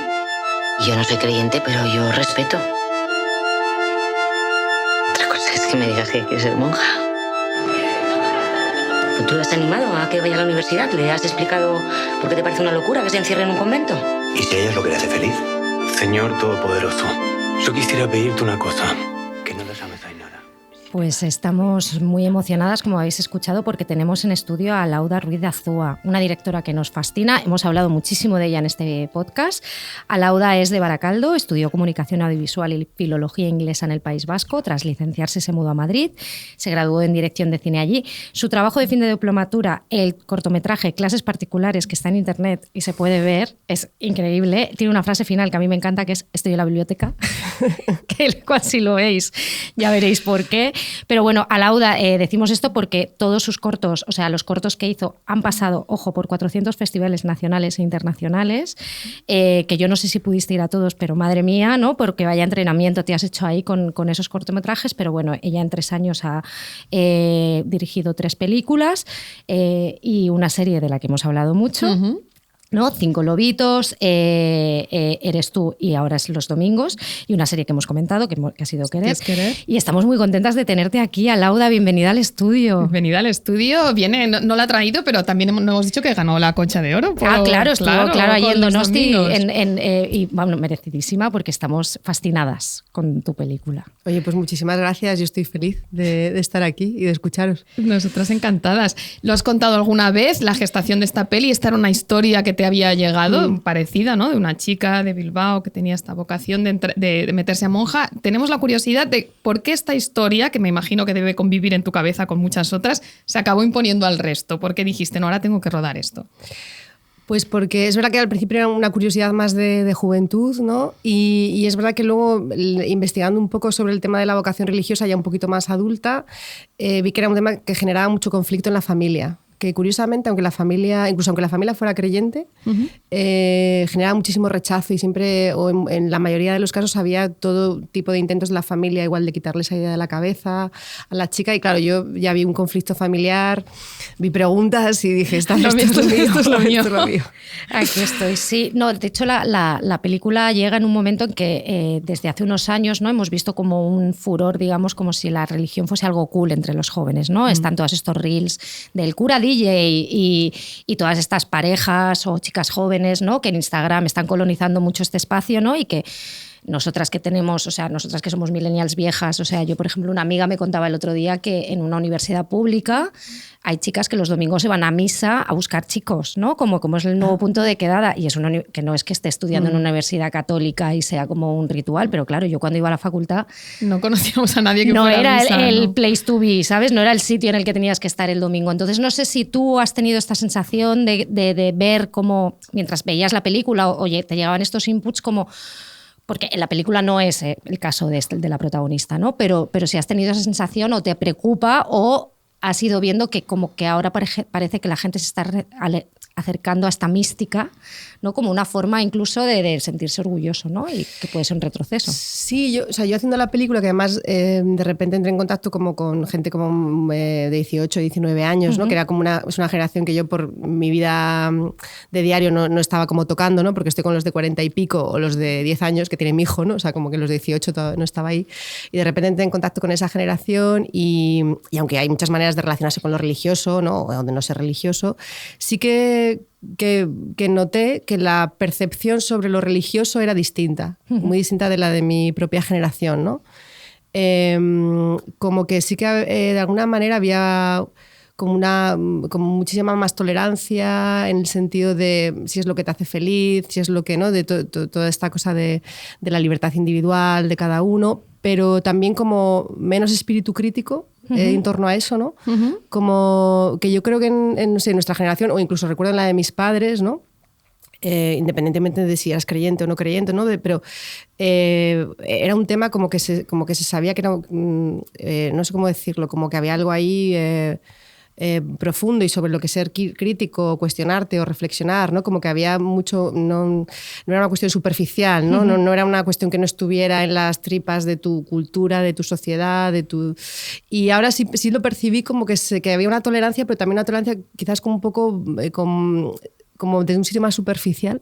Fue mi sensación. Sí. Buscaste jóvenes para hacer este trabajo de campo de ese terreno tan concreto, ¿no? Que son estos jóvenes de clase media alta de Bilbao que cantan en el coro, que resultaban muy creíbles. De hecho, tanto Ainara como su mejor amiga, como los compañeros del coro, resultan creíbles y a la vez a mí me producían cierta extrañeza, ¿no? Porque me crié en un ambiente muy distinto.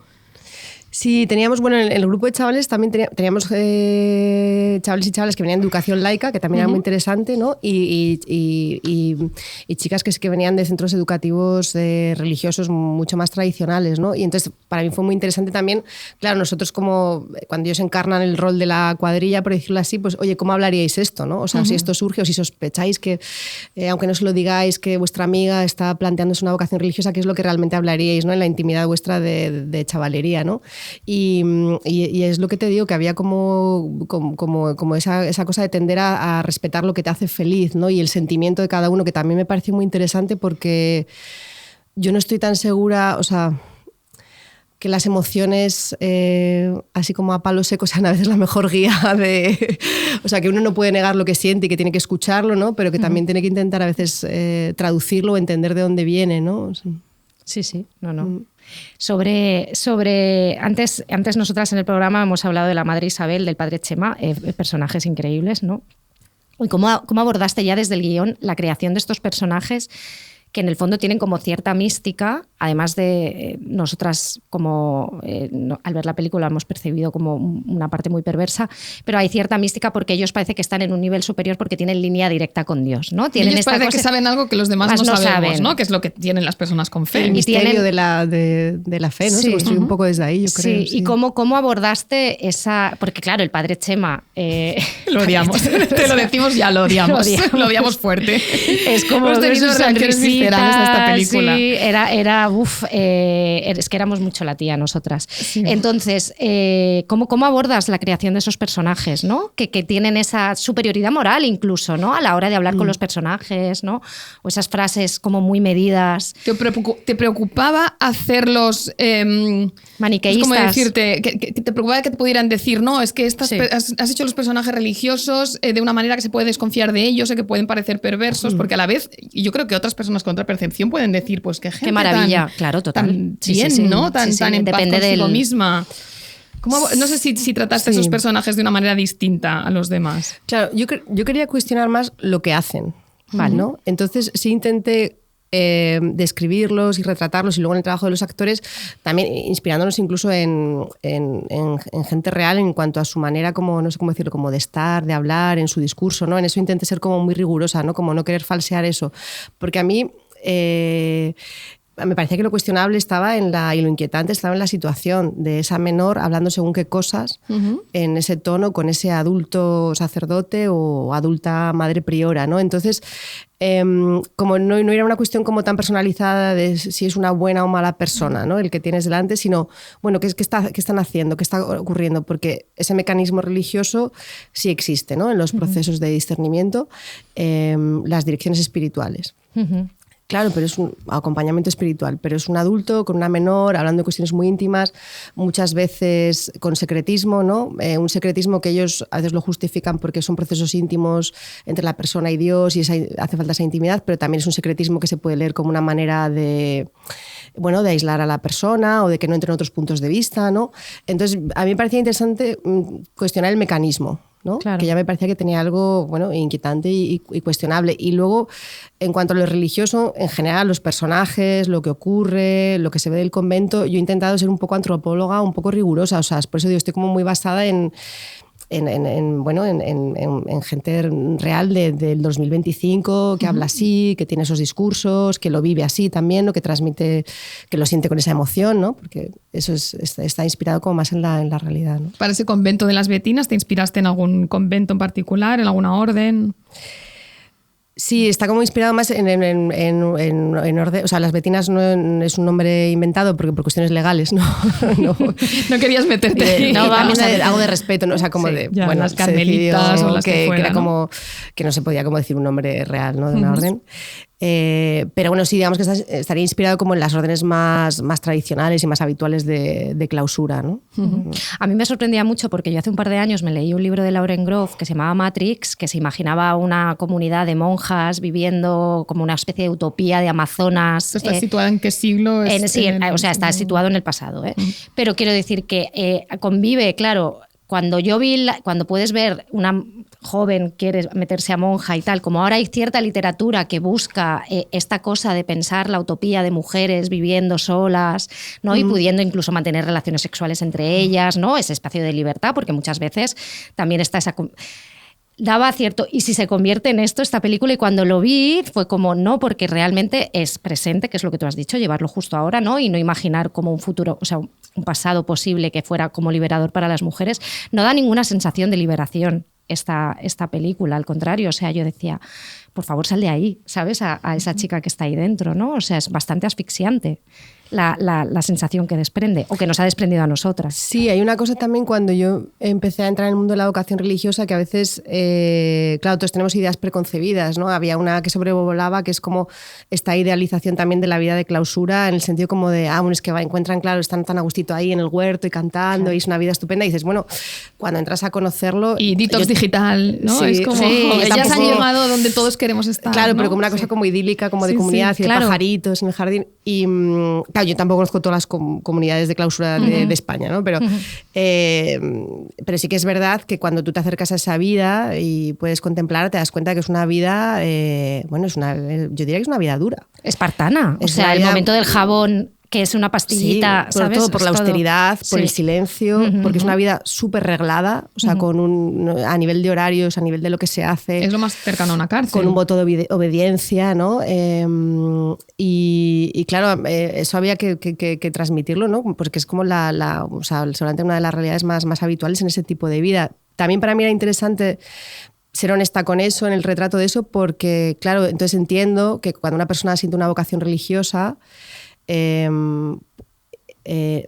no está buscando esa vida idílica. Puede que eso se deba a otro tipo de... ¿no? O sea, que encuentra en esa vida tan espartana, claro, que otra cosa hay, claro, que le lleva, ¿no? Desde el punto de vista humano, ¿no? Yo trabajo un poco la hipótesis humana en la película, porque, bueno, luego está el relato de que es una llamada divina, ¿no? Pero yo no soy creyente, entonces yo trabajo la hipótesis de, no, aquí hay algo humano trabajando para que esta persona encuentre algo, claro, en este sitio, ¿no? Claro. Sí, acabas de decir, yo no soy creyente, que imagino que es una frase que vas a tener que repetir mucho en esta promoción, y ya la habrás repetido. La repite también muchas veces el personaje de Patricia Arnaiz. Yo no soy creyente, pero respeto. Siempre hay como que, ¿no? Desde el ateísmo o el agnosticismo, siempre hay que añadir este tipo de coletilla, ¿no? Para mostrar un diálogo. Hay un momento que a ese personaje se le desborda el respeto, ¿no? Sí. Claro, esa frase es muy... bueno, yo creo que sí que es muy significativa en la película, y todos nos reconocemos ahí, y mucho más en el momento actual, ¿no? Que hablamos tanto de polarización, de tolerancia, de lo tal, y todos sabemos lo difícil que es respetar, de verdad. O sea, algo, es que es dificilísimo, porque es que... De hecho, a veces cuanto más lo dices es porque claro, te lo quieres creer, ¿no? Tú quieres controlarte un poco, ¿no? Sí. O sea, sí. Bueno, porque en el fondo también hay algo, no sé si tierno, pero algo de decir, si sabemos que el respeto es el camino, lo que pasa que es muy difícil, ¿no? O sea, como es muy difícil, ¿no? O sea, lo ideal sería llegar a poder respetar, pero bueno, también una de las cosas que creo que plantea la película es que, bueno, igual no todo es respetable, y claro, si llegas a ese punto de decir realmente esto no es respetable, se puede llegar a producir una ruptura, o incluso con alguien a quien quieres, ¿no? Que también, para mí, todos los... No sé, de las grandes preguntas de la película podría ser eso, cómo acompañas a alguien a quien quieres y que por otro lado tú crees que está absolutamente equivocada en la decisión, ¿no? Sí, la verdad es que el papel de ella es increíble. O sea, ella estás ahí, cuando entra el coche, todo estás allí. Nos interesa mucho la monja hot por Jesús. Hot for Jesus, la monja lasciva, la postulanta, la estudiante de medicina. Está fumando el cigarrillo. Que tiene, que está fumando. Que no sabemos que fuma, pero... Se lo está fumando todo porque ella tiene sed de Jesús, afirma que Jesús le dijo te quiero para mí, y es muy interesante esta visión que aportas también de esas mujeres que se sienten casadas con Dios, ¿no? Esta cosa del matrimonio, ¿no? Hay incluso una conversación de la protagonista con dos de las monjas que ya llevan allí tiempo y que hablan en estos términos, ¿no? Pero eso es ser monja, casarte con Jesús. Sí, hay un anillo, o sea, hay una ceremonia. Claro, la liturgia se parece mucho a la de una boda. Pero quiero decir que esta cosa de, ¿no? De estas, porque en el fondo es como una película que están allí todas viviendo, ¿no? Con este señor y todo en su cabeza, pero es interesante esto, ¿no? Y desde un punto de vista... hay unas que lo hacen desde la cotidianidad, ¿no? De esto es un matrimonio y tal, pero esa en particular lo hace desde un punto lascivo. Porque ya está en la fase del enamoramiento de claro, Jesús, es que es interesante, ¿no? Porque tienes las que llevan casadas más tiempo. Claro, bueno, la vida, esto va así. Y la que acaba de llegar, que está, bueno, es que ella está realmente Horny for Jesus. Está cachondita por él. Perdón, pero ¿qué te interesa? O sea, ¿qué te parecía? ¿Cómo te parece interesante esta posición, ¿no? De pues hablar de eso, de las casadas, de esa relación con Jesús. Bueno, vuelvo un poco al momento de acercarte a algo con voluntad de entender y de investigar y documentar y hablar con gente y ver que hay un relato que ellas hacen que se repite continuamente, que tiene que ver con vivirlo como una relación amorosa. Uh-huh. Y de hecho, también otra cosa que me llamó la atención es cuando, porque claro, tú puedes vivir algo como una relación amorosa, pero que hay como, ¿sabes? Como frases, como conceptos que se repiten, ¿no? Como de un discurso compartido. O sea, que es curioso, ¿no? Como tú cuando ves a alguien como expresar algo de la misma manera que otro y que otro y que otro, hay algo como de mensaje, bueno, o de contarte como de la misma manera, ¿no? Sí, y un poco, claro. Y esto de ser de Jesús, estas cosas salían muchísimo, ¿no? Entonces, por eso pensé, bueno, si estoy contando esto con cierta honestidad y con rigor, es como se lo expresan ellas. Y claro, la que está al principio de la relación, ¿no? Que es este personaje que está en el postulantado, ¿no? Que por eso no lleva el hábito todavía, aunque luego ya vemos que lo tomará. Claro, ya está en pleno enamoramiento y es que además ellas lo viven así y también hay una cuestión de pues lo que decíamos, ¿no? Luego el sentimiento, tú puedes pensar que viene de un sitio, de otro sitio, pero es que realmente ellas sienten corporalmente esas sensaciones, ¿no? Y lo expresan desde ahí, ¿no? Y luego, claro, las que llevan ya casadas más tiempo, pues también, pues como en un matrimonio. Como un matrimonio de toda la vida. Claro, dices, te molestan las cositas. Sí, claro, como un matrimonio, lo que pasa es que, claro, un matrimonio, bueno, no sé si normal es la palabra, ¿no? Pero una pareja, digamos, que no es divina, no te pide voto de obediencia, ni que te recluyas, o no debería, vamos, ni que te recluyas, ni mucha serie de cosas, ¿no? Pero es curioso, ellas hablan con esa normalidad como de ser su marido, ¿no? Que justo lo que dices de estas frases que se repiten eran muy parecidas. Yo me leí hace poco el libro de la hermana que ha sido el premio Crónica de Ensayo, y cuando le pregunta la escritora por su relación, Viola. Sí, le pregunta por su relación con Jesús, ella dice estas frases, que es una frase que ella detecta que en otras entrevistas siempre dice la misma frase. Sí, hay o sea, como que ellas tienen ese mensaje de esto es lo que hay que decir. Claro, ¿no? eso un poco. Para mí ya es un poco un clic, por lo menos, de decir qué curioso que todas lo contéis de la misma manera, ¿no? Como si alguien os hubiera enseñado de alguna manera, os hubiera mostrado el relato, o bueno, también se puede pensar, o ellas han encajado en ese relato, no lo sé, ¿no? Pero bueno, han adoptado un relato común, eso es así, ¿no? Para una experiencia particular, en teoría. Sí, a mí me suena un poco a PowerPoint empresarial, un poco. Esto se veía muy claro en la docuserie de Mónica Terribas, ¿cómo se llama? El instante, era sobre el Opus, la docuserie de sobre el Opus de HBO, heroico. El Minuto Heroico, sí, exacto. Perdón. Esto lo marcaba mucho la propia edición del documental, la repetición del relato, que se iban repitiendo esas frases y las fases, no solo las frases, también las fases, ¿no? La carta que escribían, había mucha repetición, al final veías que aquello era una cadena de montaje hacia Dios, ¿no? Pero tengo que decir que también a veces ves eso que te lo cuentan, o sea, quiero decir que hay un sentimiento real detrás, que es porque tú también puedes, ¿no? Repetir como un discurso, como un loro, pero eso está cargado de algún tipo de emotividad, de algo humano que es real, ¿no? Que para mí es, bueno, también lo que me interesa, ¿no? Al final que hay humano aquí trabajando que te lleva a de repente a hacer este discurso tuyo, ¿no? O sea, que hay en este discurso que te encuentras tú. ¿Acabaste todo este proceso en un lugar distinto al que lo habías empezado, ideológicamente, respecto a tu sentimiento hacia el hecho religioso? No en cuanto a espíritu crítico con la institución eclesiástica y con los mecanismos de lo religioso, no. Sí que me sirvió para aprender, desde mi perspectiva de persona no creyente, educación laica, que a veces pensamos como que todo el mundo se relaciona con lo religioso, con lo espiritual igual, y no, y hay diversidad y hay maneras de relacionarse con eso desde sitios distintos, ¿no? Que eso fue también como interesante, ¿no? Como a veces que pensamos que lo sabemos todo del otro y realmente no sabemos nada porque no nos hemos acercado un poquito a mirar. Y eso sí fue interesante y ver muy de cerca que es verdad que a veces hay gente que encuentra un consuelo en esto muy real. Que claro, a mí desde mi perspectiva no creyente me resulta como cuando me he enfrentado a cosas, bueno, pues las cosas de la vida gordas, ¿no? Dices, pues a ver, ¿dónde encuentro yo mi asidero, no? Claro. Y me resulta muy difícil pensar que lo puedas encontrar claro, pues yo no creo, ¿no? Pero de repente hay gente que sí, que encontraba ahí un consuelo muy real, ¿no? Y Claro, y es duro como negarle eso a alguien, ¿no? O sea, A mí hay una frase, de hecho, de la película que se me ha quedado clavada, que es: ella cree en Dios como tú crees en el cambio climático, ¿no? Y fue como, claro, es que, a ver, pero no, que tiene, esa frase dice mucho y hay mucho ahí que rascar también. En esta parte del programa antes hemos hablado, además de las monjas, porque ahora hay como monjas, están conviviendo en cartelera, porque también hay monjas guerrilleras, la peli de Paul Thomas Anderson. Sí. Es que no la he visto todavía, pero vi como que había una toca y dije, tengo que verla. Sí. Bueno, ya verás. Están basadas en una orden real, pero no son monjas católicas, sino ellas llevan, en la vida real llevan hábito y tal, y cultivan marihuana, pero no... Vale. Pero no son monjas como tal. Lo que pasa es que sí que visten hábito.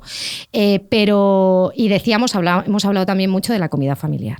Y en esta película la comida familiar también es una liturgia a la que hay que ir los domingos, porque tiene ese valor en los países católicos. Sí. Mantiene la institución. Se mantiene la comida familiar, que es el punto, decíamos, donde está todo, ¿no? Donde cada personaje se sitúa, donde todo está hecho. En la película hay 3 comidas familiares. Creo que sí, ¿Son ¿no? 3? Está en la comunión y un par de comidas familiares en casa de la abuela, ¿no? La comunión, que es muy curiosa, porque claro, si bien yo cuando... Noelia dijo, esta es la comunión más triste de la historia. Porque hay muy poca... No, porque es como una familia que es ese núcleo y ya está, no hay como más invitados, pero digamos que ¿cómo te planteaste? ¿Por qué era tan importante la comida familiar en la película? ¿Y por qué dan tanto juego en tu cine que las has utilizado más veces? Sí, es... bueno, supongo que hay una parte que viene de observación de la vida real y de que en las comidas familiares están presentes de alguna... No, te obliga a estar con el otro y entonces salen todas esas tensiones o si no salen están por debajo trabajando, ¿no? Porque es una comida, tiene algo cuando... Estás en una familia, bueno, pues que tiene sus cosas que no se pueden decir, ¿no?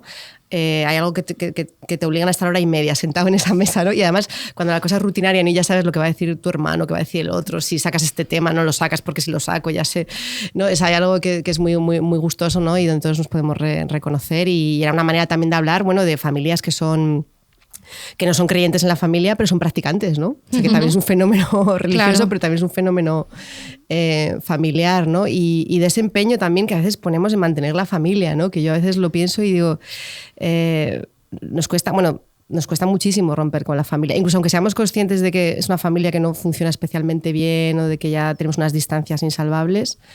Dar ese paso de romper con la familia cuesta mucho, ¿no? Antes has dicho, cuando pensaste tensión familiar, esto es lo mío, la familia no te la acabas, ¿no? La familia nunca se acaba el relato porque es la fuente de todo drama. Es la fuente, es que está siempre, ¿no? O sea, incluso creo que cuando no está, también está, ¿no? Porque cuando de repente empiezas a crecer y quieres entender cosas de ti, o si incluso te enfrentas a una maternidad, a una paternidad, ¿dónde te miras? Te miras en el niño que fuiste, en dónde te criaste, cómo te criaste. Los padres que están marcan mucho, los que no están también marcan, ¿no? En esta película hay una ausencia, la madre falta. Claro, y entonces yo creo que al final la familia como sitio al que ir para entenderte, ¿no? Es un sitio muy rico, ¿no? Y supongo que por eso yo vuelvo allí o estoy ahí. Sí. Yo viendo tu película pensé mucho en el libro del aniversario, que es el último premio Strega, que parte de una comida familiar en el que el protagonista decide romper con la familia y no volver a la comida familiar. O sea, la madre le dice, vendrás, tengo que leerlo.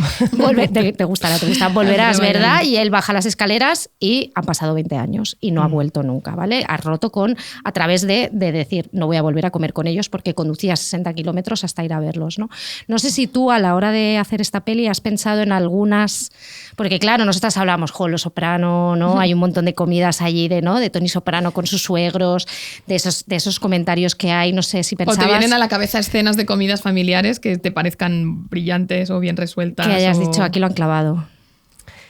Bueno, recuerdo en su momento Festen era, ¿no? Me impactó mucho, ¿no? Claro. Pero claro. Festen es justo la dinamitar todo eso, ¿no? Claro. Por ejemplo, ahora me viene Festen. Pero es verdad que no soy muy de trabajar como con referencias. O sea, vale. No sé... Coreeda trabaja muy bien eso, por ejemplo. Las familias de Coreeda trabajan muy bien lo que va por debajo, ¿no? Los silencios, ¿no? Igual por la cosa está como japonesa, pero, por ejemplo, hay también, ¿no? Seguramente cualquier comida familiar de Coreeda tenga mucho. Los silencios son muy importantes en tus películas también y la construcción de tus familias. En Querer hay grandes silencios, ¿no? Casi que el silencio se puede cortar y gobierna ahí. Toda esa familia. Aquí también hay muchos silencios. Hemos hablado antes de la madre ausente, de la que apenas se da una pincelada y genera mucha intriga, ¿no? Muchísima. Cada uno tenemos se muchas imagina preguntas totalmente en a esta cabeza. madre Sí, porque se dicen 3 comentarios sobre ella que ya casi que te la están definiendo, pero también hay mucho prejuicio igual sobre esa mujer. Y hay mucho campo para imaginar. Sí, claro. Bueno, eso era interesante también para hablar de los relatos familiares, ¿no? Que son relatos que heredamos, ¿no? O sea, cuando eres... cuando tú creces en una familia, también creces con determinados relatos sobre esa familia, sobre quiénes somos, qué tipo, ¿no? Quién era tu madre, quién no era, ¿no? Además si hay una ausencia, ¿no? Y incluso también a veces sobre las cosas que no se hablan, ¿no? Es como siempre... Algo pasa con esto porque nunca lo hablamos, como en serio, ¿no? O sea, hay algo aquí que no queréis contar o siempre lo contáis como muy cortito, ¿no? Porque, ¿no? Y yo creo que tú como de niño vas creciendo con esos relatos y luego seguramente cuando eres adulto muchas veces te das cuenta de que los tienes que cuestionar o de que escondían otras cosas, ¿no? Y creo que forma parte del viaje de las familias, pero que luego nadie nos cuenta, nadie nos dice, oye, seguramente cuando crezcas, terminarás, no sé si a los 20 o a los 35, vas a mirar a tu familia y vas a entender otras cosas, ¿no? que distintas a las que te contaban de niño. Que eso puede pasar con la protagonista, que no han hablado mucho con ella, yo creo, ¿no? En esa familia sobre las preguntas que se hace sobre su madre también, ¿no? Puede ser. Claro, el planteamiento era que la madre era un personaje incómodo que tanto como tanto a Maite como a la abuela no les había nunca, no ya ni caído bien, sino que no la habían aprobado ni como madre ni como nada. Y entonces, pero mira, de este deseo de proteger se inventan ese relato de... No, pues tu madre los quería muchísimo y no entran en más historias, ¿no? Claro, para protegerla. Para proteger, por eso decía, lo que haces se construyen también relatos no desde la maldad, sino de por proteger o porque no quieres remover no sé qué, no quieres hacer daño y de repente al final esa falta de honestidad igual luego se convierte en una bola de nieve. Te llega esto, ¿sabes? Sí. Es muy interesante también la posición de los 2 hombres de la película, qué tipo de masculinidad representa cada uno, ¿no? La posición del padre y la posición del cuñado, digamos. El cuñado, el argentino. Que es muy interesante ver cómo funcionan con sus parejas, los dos, ¿no? Y no sé si te interesaba tener también estos 2 tipos de hombres. Ese desdoblamiento de la masculinidad. Que hay ahí. Claro, es que primero estaba dibujando a una hermana, o sea, a Maite, ¿no? Un personaje como, digamos, más progresista, más atea, más abierta de mente. Y claro, de alguna manera tenía que tener una pareja como que la complementara en ese sentido. Y Iñaki, su hermano, a nivel de sistema de valores, de visión de vida, de todo esto, era todo lo contrario, ¿no? Entonces también, pues bueno, el modelo de pareja que tú tienes también de alguna manera refleja tu manera de pensar y de ver el mundo, ¿no? Y luego es verdad que creo que el personaje de Pablo es muy interesante, el cuñado, porque es el que no es de sangre, ¿no? De la familia, que a veces los que no son de sangre es como que el que viene de fuera y el último es como el que te ve más claro lo que pasa. Claro, ¿no? y con más extrañeza de decir, esta gente, ¿qué hace? ¿Qué dice? Sí. Con una empatía también bestia. Y con más empatía y incluso más cintura, ¿no? Para navegar según qué cosas. Y entonces era bonito que además ese personaje fuera un personaje masculino, pero desde otro sitio. Y creo que es el único personaje como que intenta realmente acercarse a Ainara intentando entender. Es el único que le hace como preguntas un poquito más sin menos juicio, ¿no? Claro. Intenta acercarse desde otro sitio y también es el único que ve que igual hay un momento en el que aunque creas que se está equivocando, tienes que dejar a la gente que se equivoque porque igual tú no puedes hacer nada. Exactamente. Y romper el vínculo igual puede ser peor, ¿no? O sea, entonces tiene como esa inteligencia emocional, ¿no? Que era como muy, bueno, y nos pegaba más que no sé, a mí me pegaba más que fuera un personaje de fuera, ¿no? Que la familia ya estaba muy contaminada también ellos de sus propias cosas. Y que es lo que suele pasar, ¿no? Que a veces que las familias están contaminadas que hasta que no llega el outsider y dice, oye, aquí hay una movida y tenéis aquí... Y lo ve la radiografía. Sí, lo ve clarísimo. Es un movidón con esto. Sí. Era fundamental para que todo funcionase el reparto también y la actriz que hace de Ainara es un gran hallazgo, ¿no? Me imagino que lo visteis claro, ¿no? Al encontrarla. Sí, tengo que decir que sí. Además, a veces en los procesos de casting te pasa, ¿no? Que estás viendo mucha gente y dices, ay, no, qué pena, pero no lo veo. Y de repente aparece y entonces ya solo puede ser esa persona, ¿no? Y sí, fue un poco así, ¿no? De repente tenía como... A veces creo que no sabes ni lo que estás buscando hasta que lo ves, ¿eh? Pero de repente, bueno, tenía esa luz, tenía como esa fotogenia que además evocaba como algo casi como, bueno, de pureza, en el sentido de espiritual, de estar en otro sitio, virginal, o sea, como toda una iconografía casi religiosa a nivel de imagen. Y luego la capacidad de ella emocional, ¿no? De transitar el personaje, ¿no? Entonces fue un descubrimiento. Blanca Sola ha sido un descubrimiento. Es increíble. Increíble. Sí. Sí. Está estupenda. Ya están todos fantásticos también. Sí, la verdad es que sí. Bueno, nosotras nos hemos mandado 8 millones de WhatsApps con esta película. Sí, nos ha dado mucho que hablar. Nos ha dado mucho que hablar y seguimos ahí. Yo, la frase del cambio climático, sigo allí. Pues recordamos que la película se estrena el 24 de octubre. Nosotras hemos hecho la entrevista un poco antes, pero cuando salga el programa ya estará estrenada. Así que bueno, pues muchísimas gracias a Laura. Muchísima suerte, claro, muy bien. Sí, pues muchísimas gracias. Ha sido increíble hablar contigo. Te haríamos un millón de preguntas más, pero no te queremos tampoco aturdir. Así que muchas gracias. Gracias a vosotros. Gracias. Atiende, amiga. Bueno, pues vamos con los atiendes. Después de bendecirnos la mesa y hablar de todas estas cositas, yo vengo a recomendar hoy muy poquito porque he trabajado muchísimo en estos días. Entonces, me pude escuchar el podcast de Call Your Daddy, que es un podcast que es el de Alex Cooper, que siempre digo que hace muy malas entrevistas y lo escucho un poco a veces por rabia porque tiene muy buenos personajes y los quiero escuchar. Pero me ha gustado la entrevista que ha hecho con Shonda Rhimes, que recordemos es la showrunner de Anatomía de Grey, de los Bridgerton, de ya ha pasado Olivia Pope, todos esos personajes increíbles. Y bueno, fue una de las mujeres que fue la showrunner mejor pagada de la televisión, ha conseguido que una de sus protagonistas sea la mejor pagada de la televisión. Ella lo consiguió todo esto en esta época en la que se hablaba tanto del gelbosismo, ¿no? Y de que el dinero era ¿no? Tenías que ser la jefa de tu vida. Ultimate Girl Boss, y siempre me ha fascinado el nombre de su productora, Shonda Land. O sea, ¿para qué andarte con buscar que sí? No. Reese Witherspoon, Hello Sunshine. No. Begoña Land. Shonda Land. Begoña Land. Lo veo, ¿eh? Oye, veo Amigerland. El nombre de la productora, sí. No, pero entonces esta entrevista, además de que creo que está bien planteada y porque primero la entrevistada llega como muy emocionada de estar allí, ¿no? De estar con ella. Desde el principio le dice todo el mundo, mira que he hecho cosas en mi vida, pero toda la gente me está diciendo que tengo la mayor suerte del mundo por estar contigo aquí. Alex, cuando acaba, le dice gracias por todo, me lo he pasado genial, esto ha sido increíble. Casi como que ha ido a Disneyland ella. Pero es una gran entrevista. Uno, si te gusta el universo Shonda Land, vas a tener un montón de salseos allí sobre los personajes. Se reivindica mucho a Christina Yang, que es uno de los personajes, mi personaje favorito ever de Anatomía de Grey. Y luego ella da muchos, parece un poco pep talk, da un poco de rabia incluso, momentos que tienen ellas de hablar de como mujeres de éxito, ¿no? Esto de como padre de hijos. Pues como mujer de éxito a mujer de éxito. Yo no aguantaría. No, pero sí que hay cosas que comentan. Y sobre todo a nivel de empezar tu carrera o estar en tu carrera y cómo puedes intentar llevarlo de la mejor manera, que no me parece una cosa neoliberal lo que dice, sino que me parecen que hay consejos buenos, ¿vale? O sea, como por ejemplo que si no sabes hacer algo, lo digas. Que es una cosa muy simple y muy sencilla, pero la gente no lo hace y la gente nunca no sabe algo, pero siempre lo esconde. Sí, eso es verdad. Eso es así y es cuando, pues mira, esto no sé qué es o esto no sé qué. Y entonces esta cosa, ella hace una defensa de decir, no sé, puede que no sepa hacer esto, pero vamos a intentar hacerlo, ¿no? O sea, quiero decir, no ir por encima o intentar quedar bien con tu jefe o con lo que sea y decir que lo puedes asumir o cosas así, sino asumir cosas, pero eso no significa que tú digas, no, hay otra persona más capacitada para hacerlo. No sé, hay momentos ahí que me gustaron mucho y me parecieron como bastante humanos, la verdad.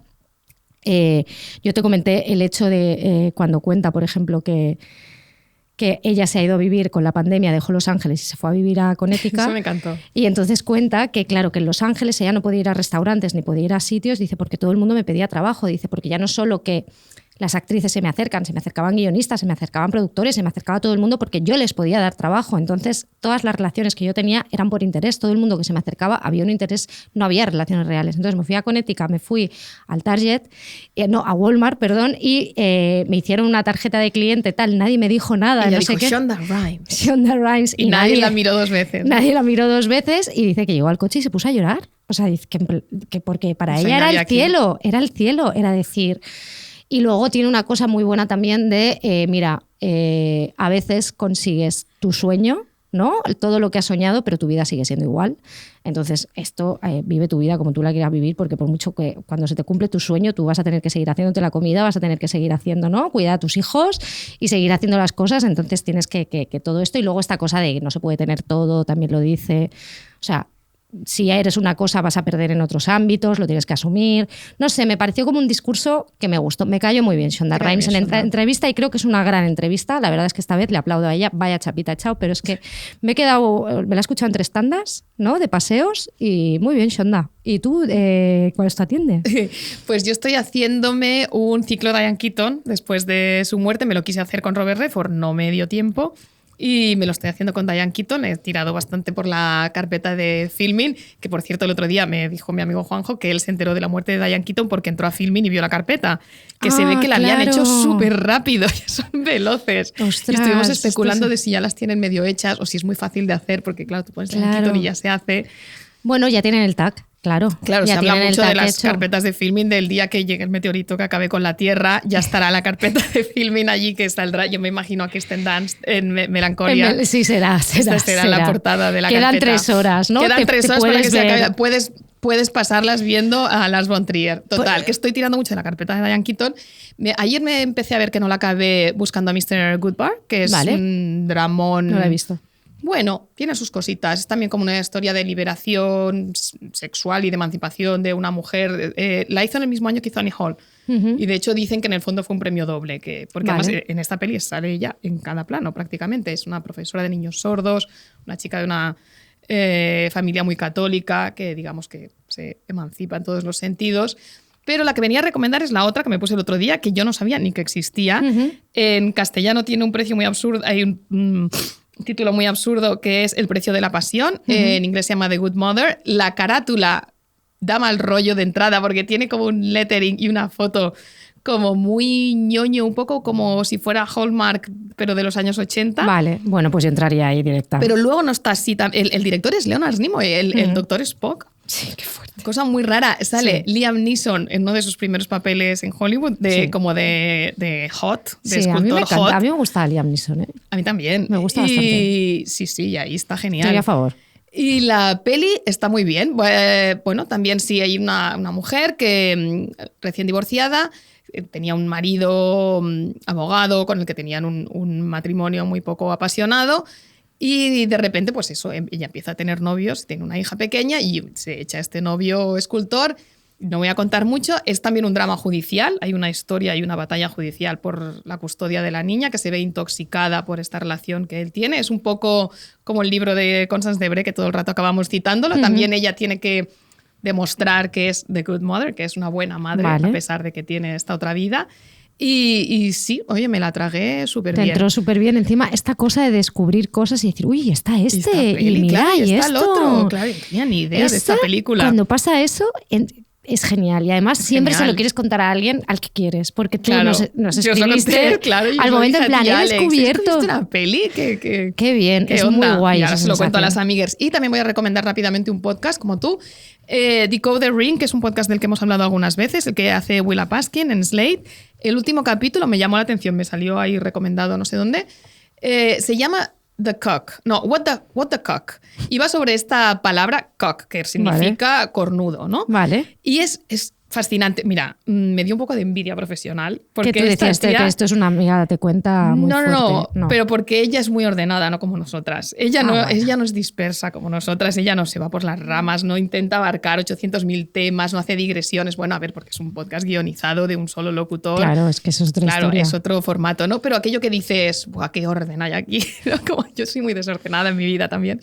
Mi casa está muy desordenada y cuando voy a casas que están ordenadas, me posee la envidia. Vale, y, me pasó, y con ella te pasa. Me pasó, dije, qué orden hay en este podcast. Pero a mí me gustan tus digresiones. Sí, Begoña. a mí también me interesa todo. Pero bueno, es una historia sobre este insulto de cock, que ahora que se utiliza mucho y lo utiliza, sobre todo se utiliza en los ámbitos de la ultraderecha. Y hace un recorrido también sobre como prácticas sexuales en Estados Unidos de los soldados que volvieron de la Segunda Guerra Mundial, que de repente habían descubierto cosas en Europa, ¿no? Y que introdujeron cosas en Estados Unidos, sobre el porno también y el consumo de porno y el porno de cornudos, de la figura del hombre que mira cómo su mujer tiene relaciones sexuales, porque esta es la historia del CAC, con otro que muchas veces es blancos con un tío afroamericano. Hay una cantidad de subtemas ahí. En lo cornudo. Qué buena amiga, date cuenta. Sí, el cornudo. Es muy relacionado, muy related. Muy bien, pues me lo pondré. Pues ya lo he hecho muy la Paskin y os lo podéis escuchar ordenadísimo. Muy bien.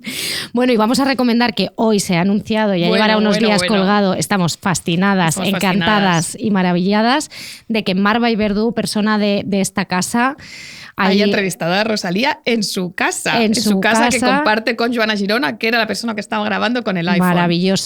Nos han contado un poquito de los detalles de cómo fue la historia y estamos fascinadas. Hoy a las 7 de la tarde, cuando ya escuchéis esto, ya llevará unos días y se habrá hablado muchísimo. Nosotras estamos aquí expectantes a las 7, living y súper felices por ellas, así que nuestra tienda también va por ellas porque es lo que tenía que pasar, tenía que ser Rosalía y Marva y Verdú juntas. Exacto. Pues nada, nos escuchamos aquí en 2 semanas y un día tenemos que hablar de cornudos. Venga. Estás escuchando Radio Primavera Sound, proudly presented by Cupra.